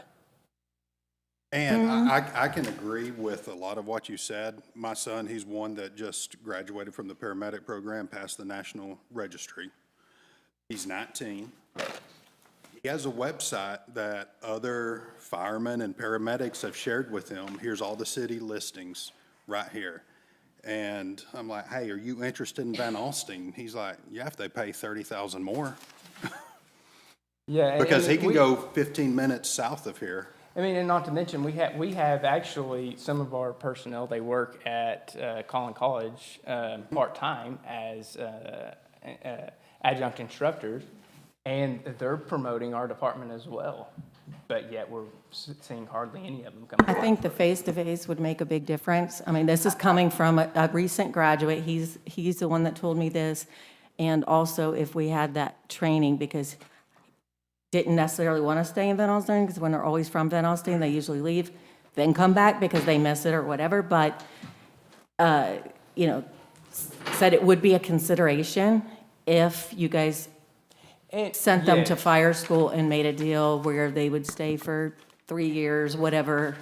And I agree with you. I agree with you. Like I said, we can always get better at everything that we do, and that's one of them. I'd also like to add, though, that it's not just that as well, but being able to pull experience in instead of always getting somebody fresh out of the academy, because we are a small department, and when we bring somebody on, it takes 6 to 10 months to train that person. We're investing countless hours and money into these people to send them to school, to train them to our protocols, to train them to our streets, to know where they're going. It takes 3 months just to get them checked off, to turn them loose on the ambulance. And then it takes another 7 months before they have learned all of our policies, all of our procedures, and only to, in turn, lose them. We have sent multiple people through Fire Academy. Did they not sign a contract? Well, if Why are you we not send them, making why them would sign they a not sign a contract? contract? That's the whole point. We're sending them through mostly off of Forestry Service grants. But you're still investing, like if I'm bringing somebody in green, I'm going to make them commit. 'Cause It's Exactly. so much time and effort. Can we not put some type of contract? I don't care how they're even coming in through a grant or whatever, but still, if you're going to invest your time, and it takes a lot. Anybody new, turnover is the worst thing. It just kills you. And then you have to start all over somebody else that doesn't have that. Can we not make them commit to something? I mean, we could look at it, but I highly doubt anybody would sign a contract that's binding them to this city for a certain amount of time. I know one that would. I just Well, had that conversation, That's but one, but we've lost 6 this year. you have, but you also said that you are short on paramedics and all you're getting are EMTs. So would you rather have a new paramedic that's trained and can do these life-saving procedures, or stick with what we're doing? Because it doesn't seem to be working. It's not all your fault. The budget should have kept up with the area cost we should be paying, because they do a hard job and they should be compensated. So I'm not disagreeing with that at all. I'm just saying, trying to retain, trying to get the best people, trying to get our local people, they know our roads. Oh, we do. Would be much easier. I love our local kids. Like I said, I've got 3 of them that work for me. Love them. They're great. Actually, one of them just left, and I hate to lose that person, because I really respected him. I loved having him as a part of our team. But at the end of the day, when you can drive down the road 5 miles and make anywhere from $20,000 to $40,000 more, why not do that? They're not as cool.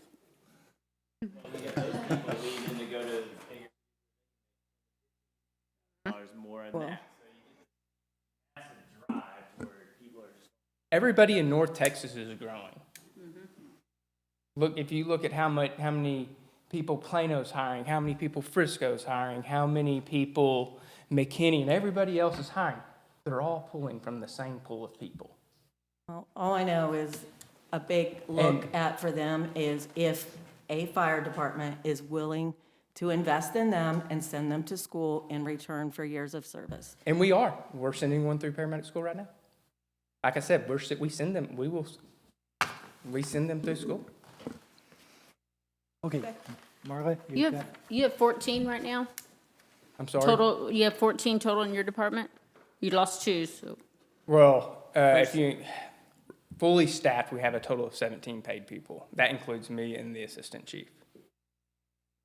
Okay, so, I mean, kudos, because you've hired a lot since I started looking at budgets with you. You had hardly anybody. We've grown. Yeah, it was horrible. We've grown tremendously since like, well, looking back, it doesn't feel like it's been this long ago, but that was like 2017. So it has been a while. When Marla and I started, I think you were at You were- 6 to 8 Yeah, you- total. That it was was- including you and like your administrative staff. Yeah. When I started, he wasn't even here. Yeah, I was. The reason I'm questioning that or asking about that is, you know, because we always have this massive chunk of overtime section. I know schedules are wonky with how you guys have to do your on and off hours.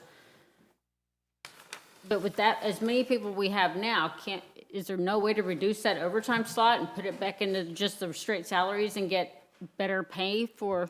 Well, majority of that is FLSA overtime, and that's based off FLSA laws. So once a firefighter works a certain amount of hours in a 2-week period, actually it's anything over 106, they have to be paid at time and a half per rate. That's the only way to decipher those two line items. But that it's is over 106 a lot for of 2 most weeks. of that is FLSA. But I will also say that the high turnover rate also causes a lot of overtime.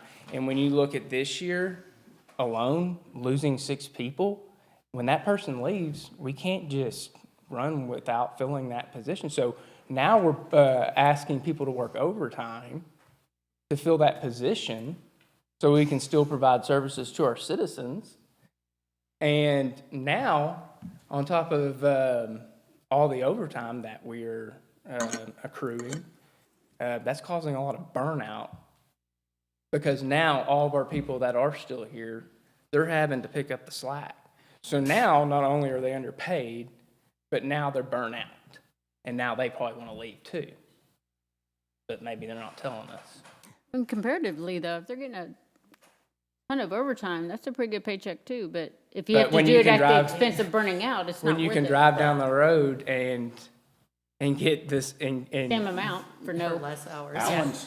they can make more for less for not working any overtime. Allen and Exactly. Plano started in the mid-90s. Yeah, Well, and That's what I was gonna ask. What's our starting? that's 40,000 more than that. Exactly. Ryan, 50? 50s are starting? 52. Currently. That's the current That's starting. the current. That's not the proposed. That's is that the current. firefighter, paramedic only, or? Right now, that is all, we pay a $5,000 certification, paramedic certification pay annually.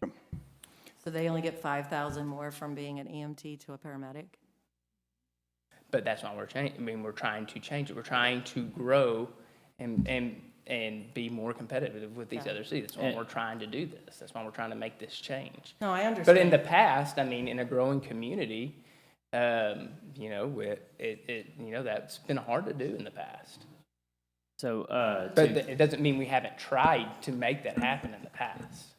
to Katrina's point on the hire, train, and retention, I agree in the sense that like having them sign a contract is very difficult. But I've like to commit services for how many ever years, right?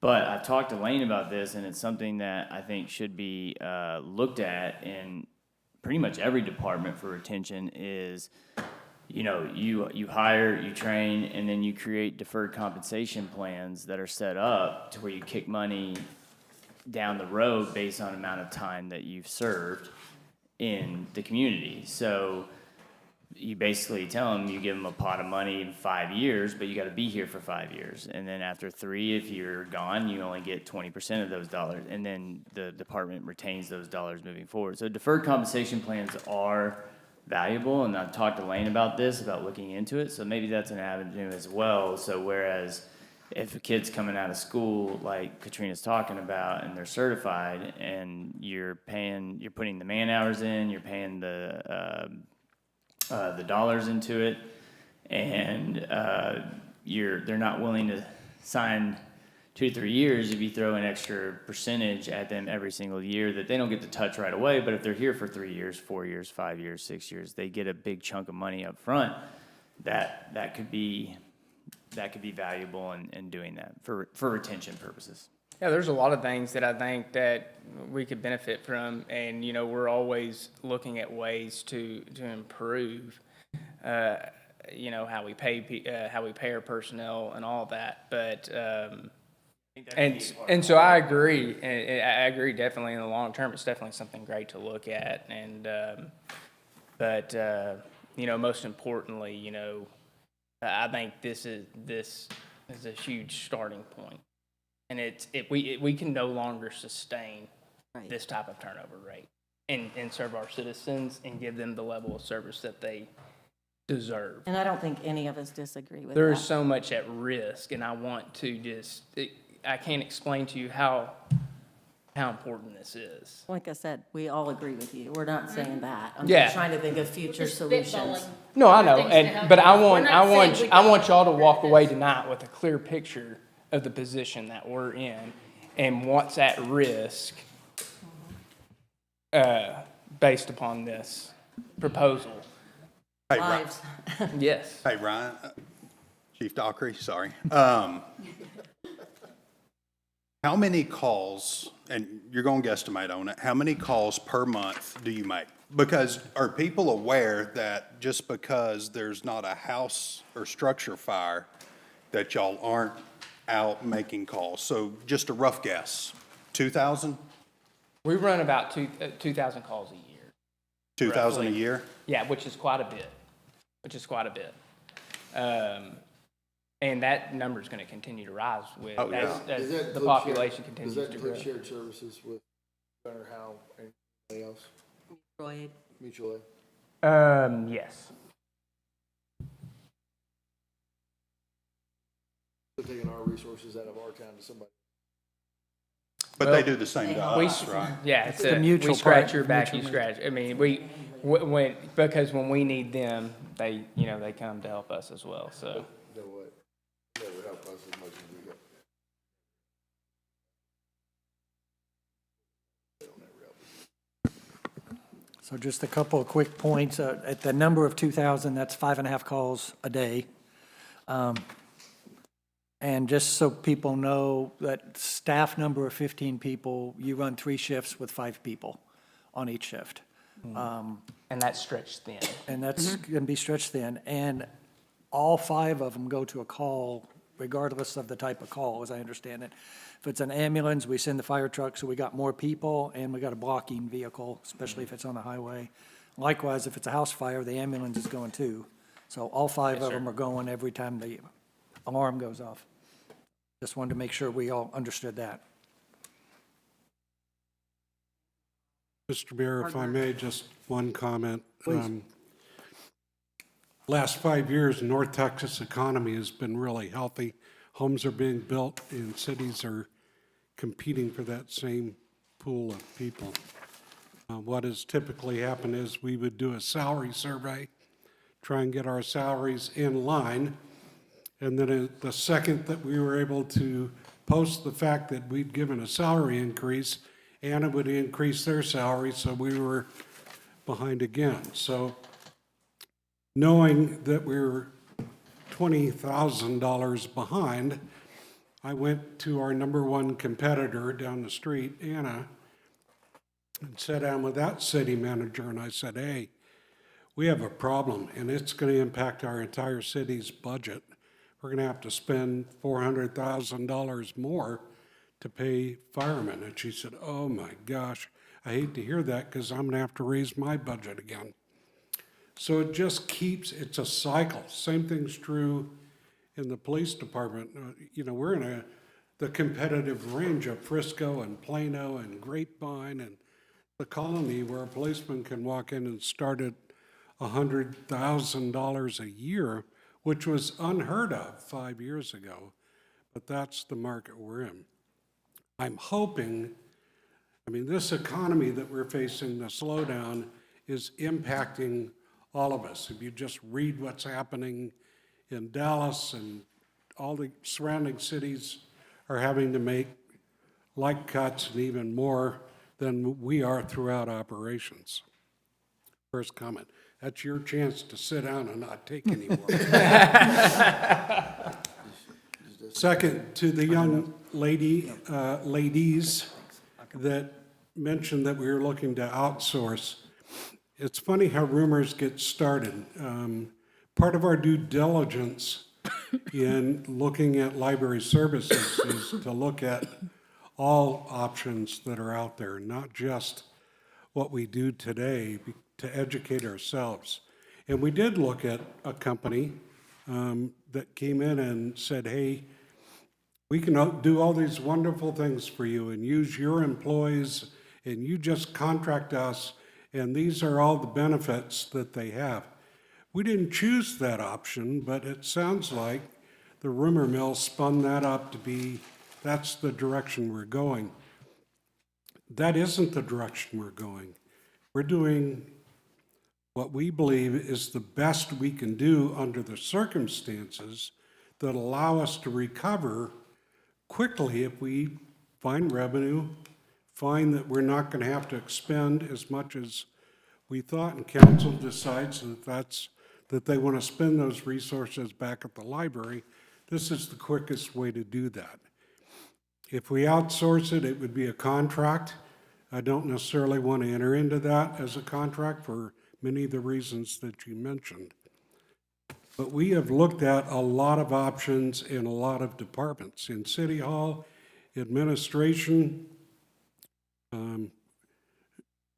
we work hard. I'm just going to put it that way. We work long hours, we work very hard. We do it with a minimum of people, 7 people. If you compare our operations to a like city, we do pretty good. We stand up pretty good for where we are. So I just want you to understand, it is our job to do our due diligence as much as we can. In the case of the library, we knew the cutback was be substantial. Our allocation of funding from the city to the library is 2.6% of our budget. Melissa's 2.8. McKinney's 2.2. I don't like it because it's been really good for a long time, but we're right in that comparable percent of allocation to the library rate. So that's, when you asked how did we arrive at that, that's how we arrive at it. We look at the metrics and try and be objective as best we can, so. Thank you. You're welcome. Marla, anything else? Okay. Misty, you good? Lee? All right, got a few things. First off, I feel bad for Zach because there's nothing like being elected and then coming into a budget year and going, dude. Yeah, I've been here This is- 3 months. Yeah, 3 so- months, yeah. It doesn't get easier after 10 years, trust me. I will tell you, it's a whole lot nicer than it was 10 years ago. I think the only people at that time were Chief Barnes and Jennifer and myself that are left from that one. So, but props to you for bringing up the phones. You make Suzanne Crowe proud.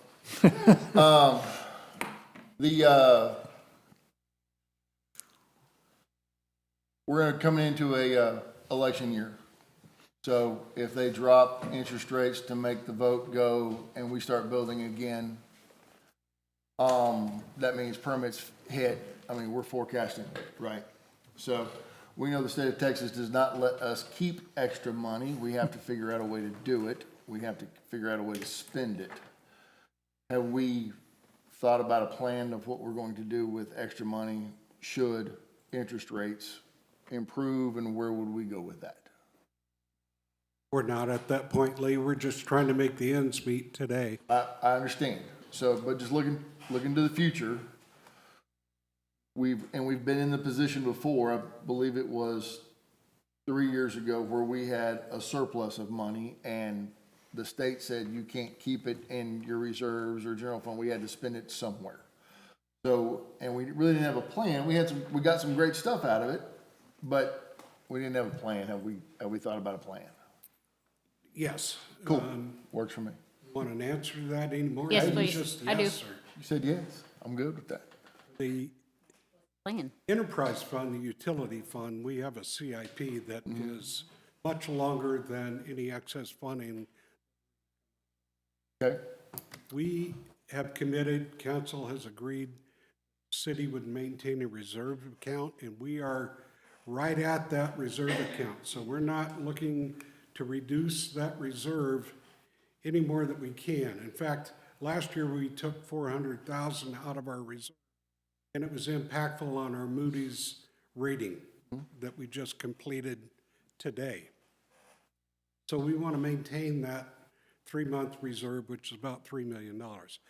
If we get extra money, I think there's a whole brainstorming session that has to come before council to say, this is where we want to spend it. okay. And Lee, I have two other comments around that too. We Go have ahead. two kind of wild cards in our budget that concern me. One is the sales tax. We are going on projections from two commercial entities that say this is what they're going to sell. So that's one point. The second point is electricity for the new building. I've gotten 4 different estimates, and they've been wildly different, all the way from 100,000 to 300,000 a year for that facility. I don't believe the 312,000, even though it came from a knowledgeable source. I went and did a calculation and made assumptions around that. I ran it through AI. I looked at all the other data, and I came up with around 138,000. Now, I might be wrong. I hope I'm wrong in the way that it's closer to 100,000 or less. But if this other knowledgeable source that gave us the 312 a year is right, we've got an issue of almost 200,000 in electricity.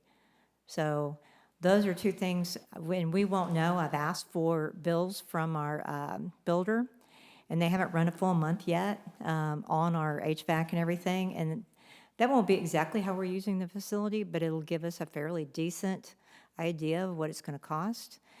We should get that here fairly soon, so that will start helping us understand, where we're at from an electricity standpoint. And the same thing with the commercial people. As Kirby Smith, they were supposed to do a soft opening, I think, last week, and they're having their grand opening, I think, in a couple of months, or ribbon cutting. Once we start seeing the sales tax, which it takes 2 months for us to see the sales tax, we won't have a good idea of where that's at. So I have been, basically kind of holding my breath on those two. Okay, but a great segue, AI. How's the city working AI? I get asked it every day at my job. So how is AI helping the city with efficiencies? Are y'all using it efficiently? I didn't see any, I don't know if it's in technology or, cloud accounts and everything else. I know it's not inexpensive, but are Yeah. we using it? Are we paying for that?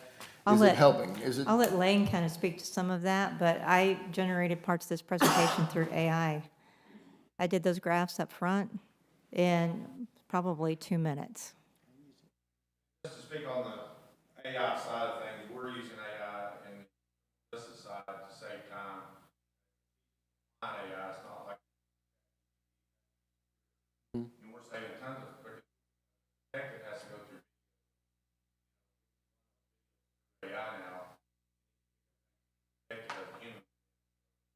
We're using it, and also report writing. It saves some time.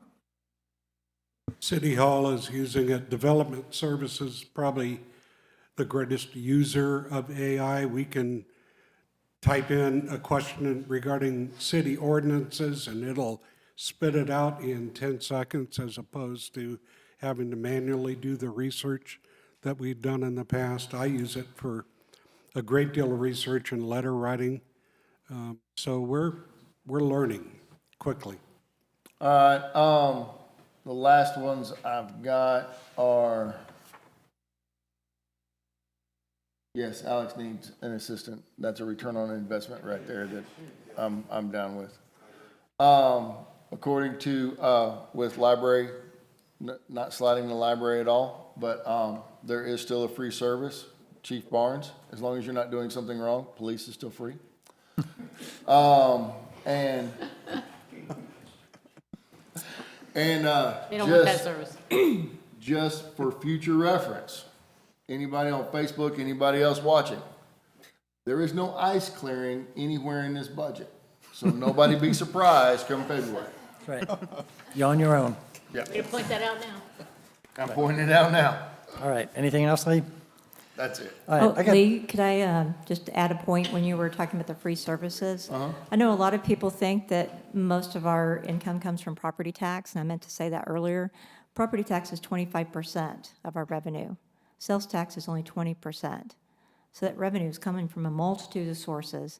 We have worked very hard over the last couple of years to try to relieve the general fund of some of the burden it's had. As an example, you guys passed the roadway tax. Well, that's helping us fix streets and do streets in the future. We're looking at the stormwater fund of trying to figure out like that. We are looking at putting like cell tower service on top of, you know, our EST2, that our elevated storage tank that we just built, so they can get revenue there. We have been looking at revenue from all sources. I've met with experts in municipal finance. I have met with experts in municipal finance because, as you know, I've only been doing this for 2 years, and I say, tell me, where else do I need to go to get more money so that we can offset, you know, our expenses, so that we can pay people appropriately? And I just wanted to make sure you guys were aware that that's kind of where our percentages are. And they were higher in past years for property tax. We do something called a revenue roundtable every month. Senior staff gets together and we look at opportunities for new revenue. We found one source we think will be very good, which is sales tax that's generated at the time a home is built or a business is built. The builder is buying goods. We want to make sure that that transaction takes place in the city of Van Alstyne, and we collect revenue by doing that. So we are writing that into all of our development agreements as we go forward, including our new retail development, and it'll be a substantial form of revenue. The light at the end of the tunnel for us, or maybe it's the beginning of the tunnel, will be the development of the northwest corner of Highway 75. That stands to be $4.5–5 million a year shopping center by way of sales tax, the city of Van Alstyne. That'll take a lot of these conversations away. We internally are working as diligently as we possibly can to clear the path so we can be moving dirt potentially next year. I personally was on the phone with 2 landowners today trying to get us easements so we can get our utilities installed and we can get our anchor tenant under construction by June. That would be our hope. It may not be possible, but we're going to try and open. And we've incentivized them to be open by January 31st of 2029. If they can meet that date, we're going to waive a portion of their roadway impact fees, which is very meaningful savings to them. And getting that open, just that one anchor is between $1.3 and $1.6 million a year in sales tax generation that will be coming in '29. That's why I say we have a couple of years we have to kind of struggle through before we get there. I gotta say one thing. Brian. We've seen it, I think everybody on this council has seen just how every department kind of builds on each other. They lift each other up when we're not in the best of times, in the sense from a financial standpoint. And there's a lot of testimony to that. I mean, you could look at, you know, our events budget that was pretty high when it first came out. I don't know what the number was, but what was the events budget when? I think we was like took 5 100,000 of revenue out of their budget. No. Yeah, what was it, like 3 years ago when she first got the budget and we reduced it? Yeah, it was reduced well over 100,000. Yeah, and we I can't remember the exact amount, and she still managed to produce very quality. Yeah, and so, but that was my point, Yes. is that she piggybacked off everybody else. She took a lot on that and went out and did everything she could to try to continue to give the citizens of Van Alstyne, you know, the same quality of stuff that we had already had, or that we had the previous year. So I just commend y'all. I commend our departments. I look at it across the board as this isn't this budget's not the end-all be-all. This is just in the time that we're in, and I hope as a community, and I hope as staff and departments, that we all do the same thing we've been doing, which is piggyback on each other. And we all have seen that up here in a lot of different ways, so. Thanks, Ryan. Okay, I got a couple things. Just an overall comment. First of all, when you look at budget compared to last year, it's just a snapshot. And I learned long ago in my professional career, it's important to look at the trends. And Ryan touched on this a little bit. So, yeah, it looks like specifically on the library side, it looks like a big cut from one year to the next, and it is. But when you go back in history, you'll see, and Sherry got me numbers, not including what we invested in the facility, just operating cost. In '22, we went up 26% year over year. FY '23, we went up 27%. The next year was 5%, then 19%. And then, as one of our speakers mentioned, last year was a 4% cut to the budget. And this year, the number is actually quite a bit higher. But it is important to note, and Marla touched on this as well, that it's a cut to budget, but we're not staffed at that level. Not only do we have turnover in fire and police and everywhere else, we've had turnover at the library as well. So I think it's been a while since we've been fully staffed for any long period of time. So we've been doing what we're doing with fewer people than what's in the budget, has been in the budget over the years. I also agree with Ryan that I think I would challenge our staff to find a way to keep that library open more hours rather than fewer hours, even if the staff is reduced. There are examples. I'll interrupt myself and say I appreciate everybody who's here and your passion tonight for the library and the city of Van Alstyne. My wife would be out there as well if she wasn't at choir practice. And she wouldn't want me to use her as an example, but she was the library director in Howe until a few years ago, and she retired. That library was open 48 hours a week with one full-time person and 2 half-time people. Do they have all the programmings we do? Absolutely not. But it can certainly be done to keep the library open and let people come in the door and do the things they're going to do, even though the programming might not be there to support everything we're going to do. Having said that, again, building on something Ryan just touched on, I do think there may be some opportunities there to help lessen the load at the library. Are there any, and my question would be, you don't have to answer it tonight, but something to look at. Are there any administrative tasks they're doing over there that might better be done over here or somewhere else in the city? Allowing Judy or some of her staff to focus more on library stuff and not be doing some of the overhead administrative stuff that they're currently doing. I'll answer one of those. The library maintains their own bookkeeping. That's the only department in the city that runs a separate set of books. We would we're going to assume the financial responsibility of all the bookkeeping for the library so that the librarian can do librarian work and not finance work. Okay, thank you. Yeah, I think that would be helpful to take the limited funds that we're proposing and make sure it's being used on library stuff. We Jerry? also are looking at the IT costs. So currently, that's just maintained at the library, and it's managed by the library. So we feel like that we could possibly reduce some of that cost and maybe give better service by extending our current managed services over there. Another area, we've already taken over grants from the library into finance. We did that without additional staff. We did that, I think it was over a year ago. For facilities maintenance, we are looking at doing that centralized. So some of the things where she was having to change light bulbs, don't know that we'll quite get the toilet paper stock because sometimes you got to do that when there's not somebody around to do it. But basic things like building maintenance and all of that, we'll be able to work through that.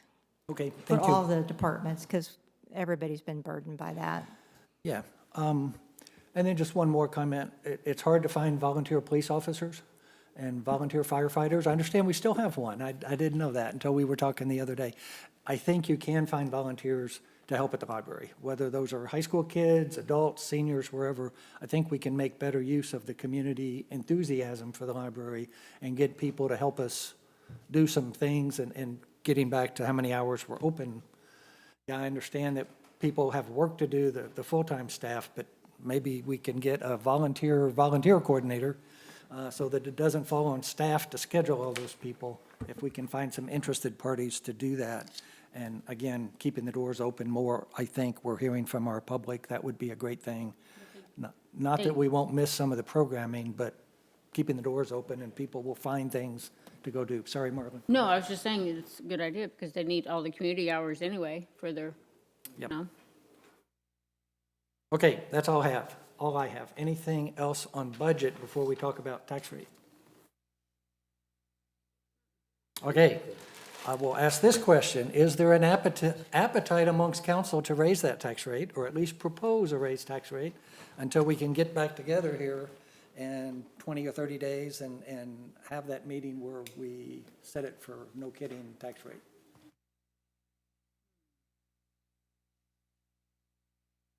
Yeah, ain't nobody up here gonna say that. No. Okay. I'm not gonna say that out loud. Easy for me to I'm say. out. Easy for me to say. I just got reelected, so I've got another 2.5 years. People may forget.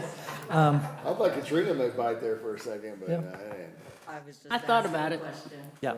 And then just a reminder that if you propose this tax rate, you won't be able to go up later This is the number we're stuck with, and. unless you want to reduce it. Yes. You just Thank can't go up. Well, Thank question you. then, question. Okay.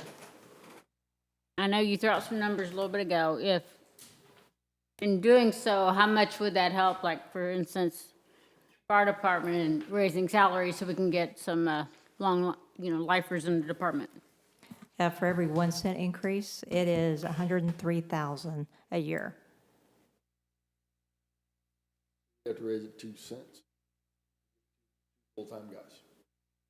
Well, not too, well, I'm just saying well, you do need bodies as well. But if you're, I can't math. But if you're $30,000 below, the average, then you're gonna need close to $250,000 to get guys and retain guys and train guys. So you'd have to get two equivalent. You tell me if I'm wrong, you're gonna need about that much money, and that's just fire. See? Doing math in public. I was doing math. So if 1 cent is how much? It's $103,000 $103,000. a year. $103,000 a year. So 2 cents on that would essentially give you 2 guys. 103,000, so that's 206,000, and that's base pay getting somebody or 2 equivalents. Start talking about benefits and everything, I'd have to run that. That's what I'm saying. The other thing, oh, were you finished? I was just throwing stuff out. Yeah. I'll comment to your stuff too. I just wanted, Lane and we had discussed within the last year, the public safety district. And I know you would possibly have to look into maybe removing the money that CDC gets or something like that. But it seems like public safety is in need of some money. So have you looked into that again, or? No, I think it's worthy of looking at. I mean, we have 4 elements of that sales tax collection that we allocate out to different areas, and we can take a quarter or half a point, half a penny, and create a safety district. It requires a vote of the people to be able to get that approved, but it's requires quite a bit of work before we just move forward with doing that. So I haven't ignored it. I've looked at a couple of different options. Do we really want to move it to that purpose, if we can fund what we're doing? Because all that does is basically say you're going to spend this much of your sales tax dollars on public safety. We can do that now without a vote. Right, So- but I hear you. But the CDC may not be as important right now as public safety is. You guys said that's your number one focus and importance, so it seems that we might need to prioritize where our sales tax dollars are going. No, I definitely agree. I think it's worth talking about. I don't know if it's CDC money, because actually the CDC is going to get a lot busier with commercial development in the next few years, because we are seeing more commercial retail-type developers exploring Van Alstyne. And not only that, the CDC and EDC, they have debt they have to pay with that sales tax as well, that's already Yeah, I know committed. EDC for sure. It's And I already wasn't talking committed. about EDC, I was talking about the CDC No, portion. CDC has debt as well, yeah. Definitely worth the conversation. We need to talk that through for a couple of different reasons, but I think it's definitely worth considering. One more comment. Lane mentioned, and the chief mentioned, that we do supply not only to Mantua Police, Fire, and EMS, but throughout the school district, throughout the county is our service district, not for police, but for fire and EMS. Sherry mentioned we do get some amount of funding from the county. We don't think it's near enough to reimburse us, and we don't do it on a per-call basis. It's just a monthly flat amount. So those of you who live out in the county, feel free to suggest to your county judge or your county commissioner that their budget's strapped as well, and I get it, and they're trying to build a new jail and lots of important things, but, and they tried to pass sales tax out in the county to fund that countywide with an emergency service district in the county last November, and it failed, but I'm glad we're able to do that, because I've got relatives living out in the county as well, and I want them to be covered, but as budgets continue to get tight, that may be one of those things that we have to look at as well. Can we continue to provide that service when we're not getting reimbursed for the amount that it costs? So, anyway, just wanted to point that out. Lane has done a great job of working with Judge Dawsey and trying to get that number up Oh, we're best friends. as high as what he says he can afford. And Judge Dawsey understands our side of it too. He used to sit there or there, here, there, yeah. Yeah. Yeah. Yeah, but he was on that side of the table, so, but it's when we only had 5 people, right? Just to give you the math on that, it's about, on a $500,000 home, $55 more a month if we raise it by 1 cent in taxes owed to the city portion. Okay. That's the remaining decision. Do we want to propose something other than that, or does somebody want to make that motion? I'll make the motion to propose a tax rate. That right there. I think you have to read. You gotta read it all. You have to read the whole thing. Afraid so. I know, that's what I was fucking doing to you. Okay. Your microphone. Aye. Make a motion to propose a tax rate of 0.553713 cents per $100 of value for the fiscal year 2027, tax year 2026, and set a public hearing for Tuesday, September the 8th, the year of our Lord 2026, at 6:30 PM at the Van Alstyne City Hall, 152 North Main Drive. The final vote on the proposed tax rate is scheduled for Tuesday, September 8th, the year of our Lord 2026, at 6:30 PM at Van Alstyne City Hall. I second. Councilman Thomas made the motion. Dusty Williams seconded the motion. Any further discussion on the motion to set the proposed tax rate? All in favor, please say aye. Aye.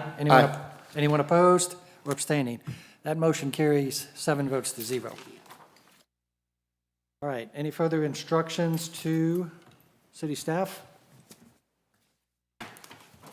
We did not have executive session, so item 5 is not required, and we have concluded the business on our agenda. Therefore, at 7:49, the meeting is adjourned.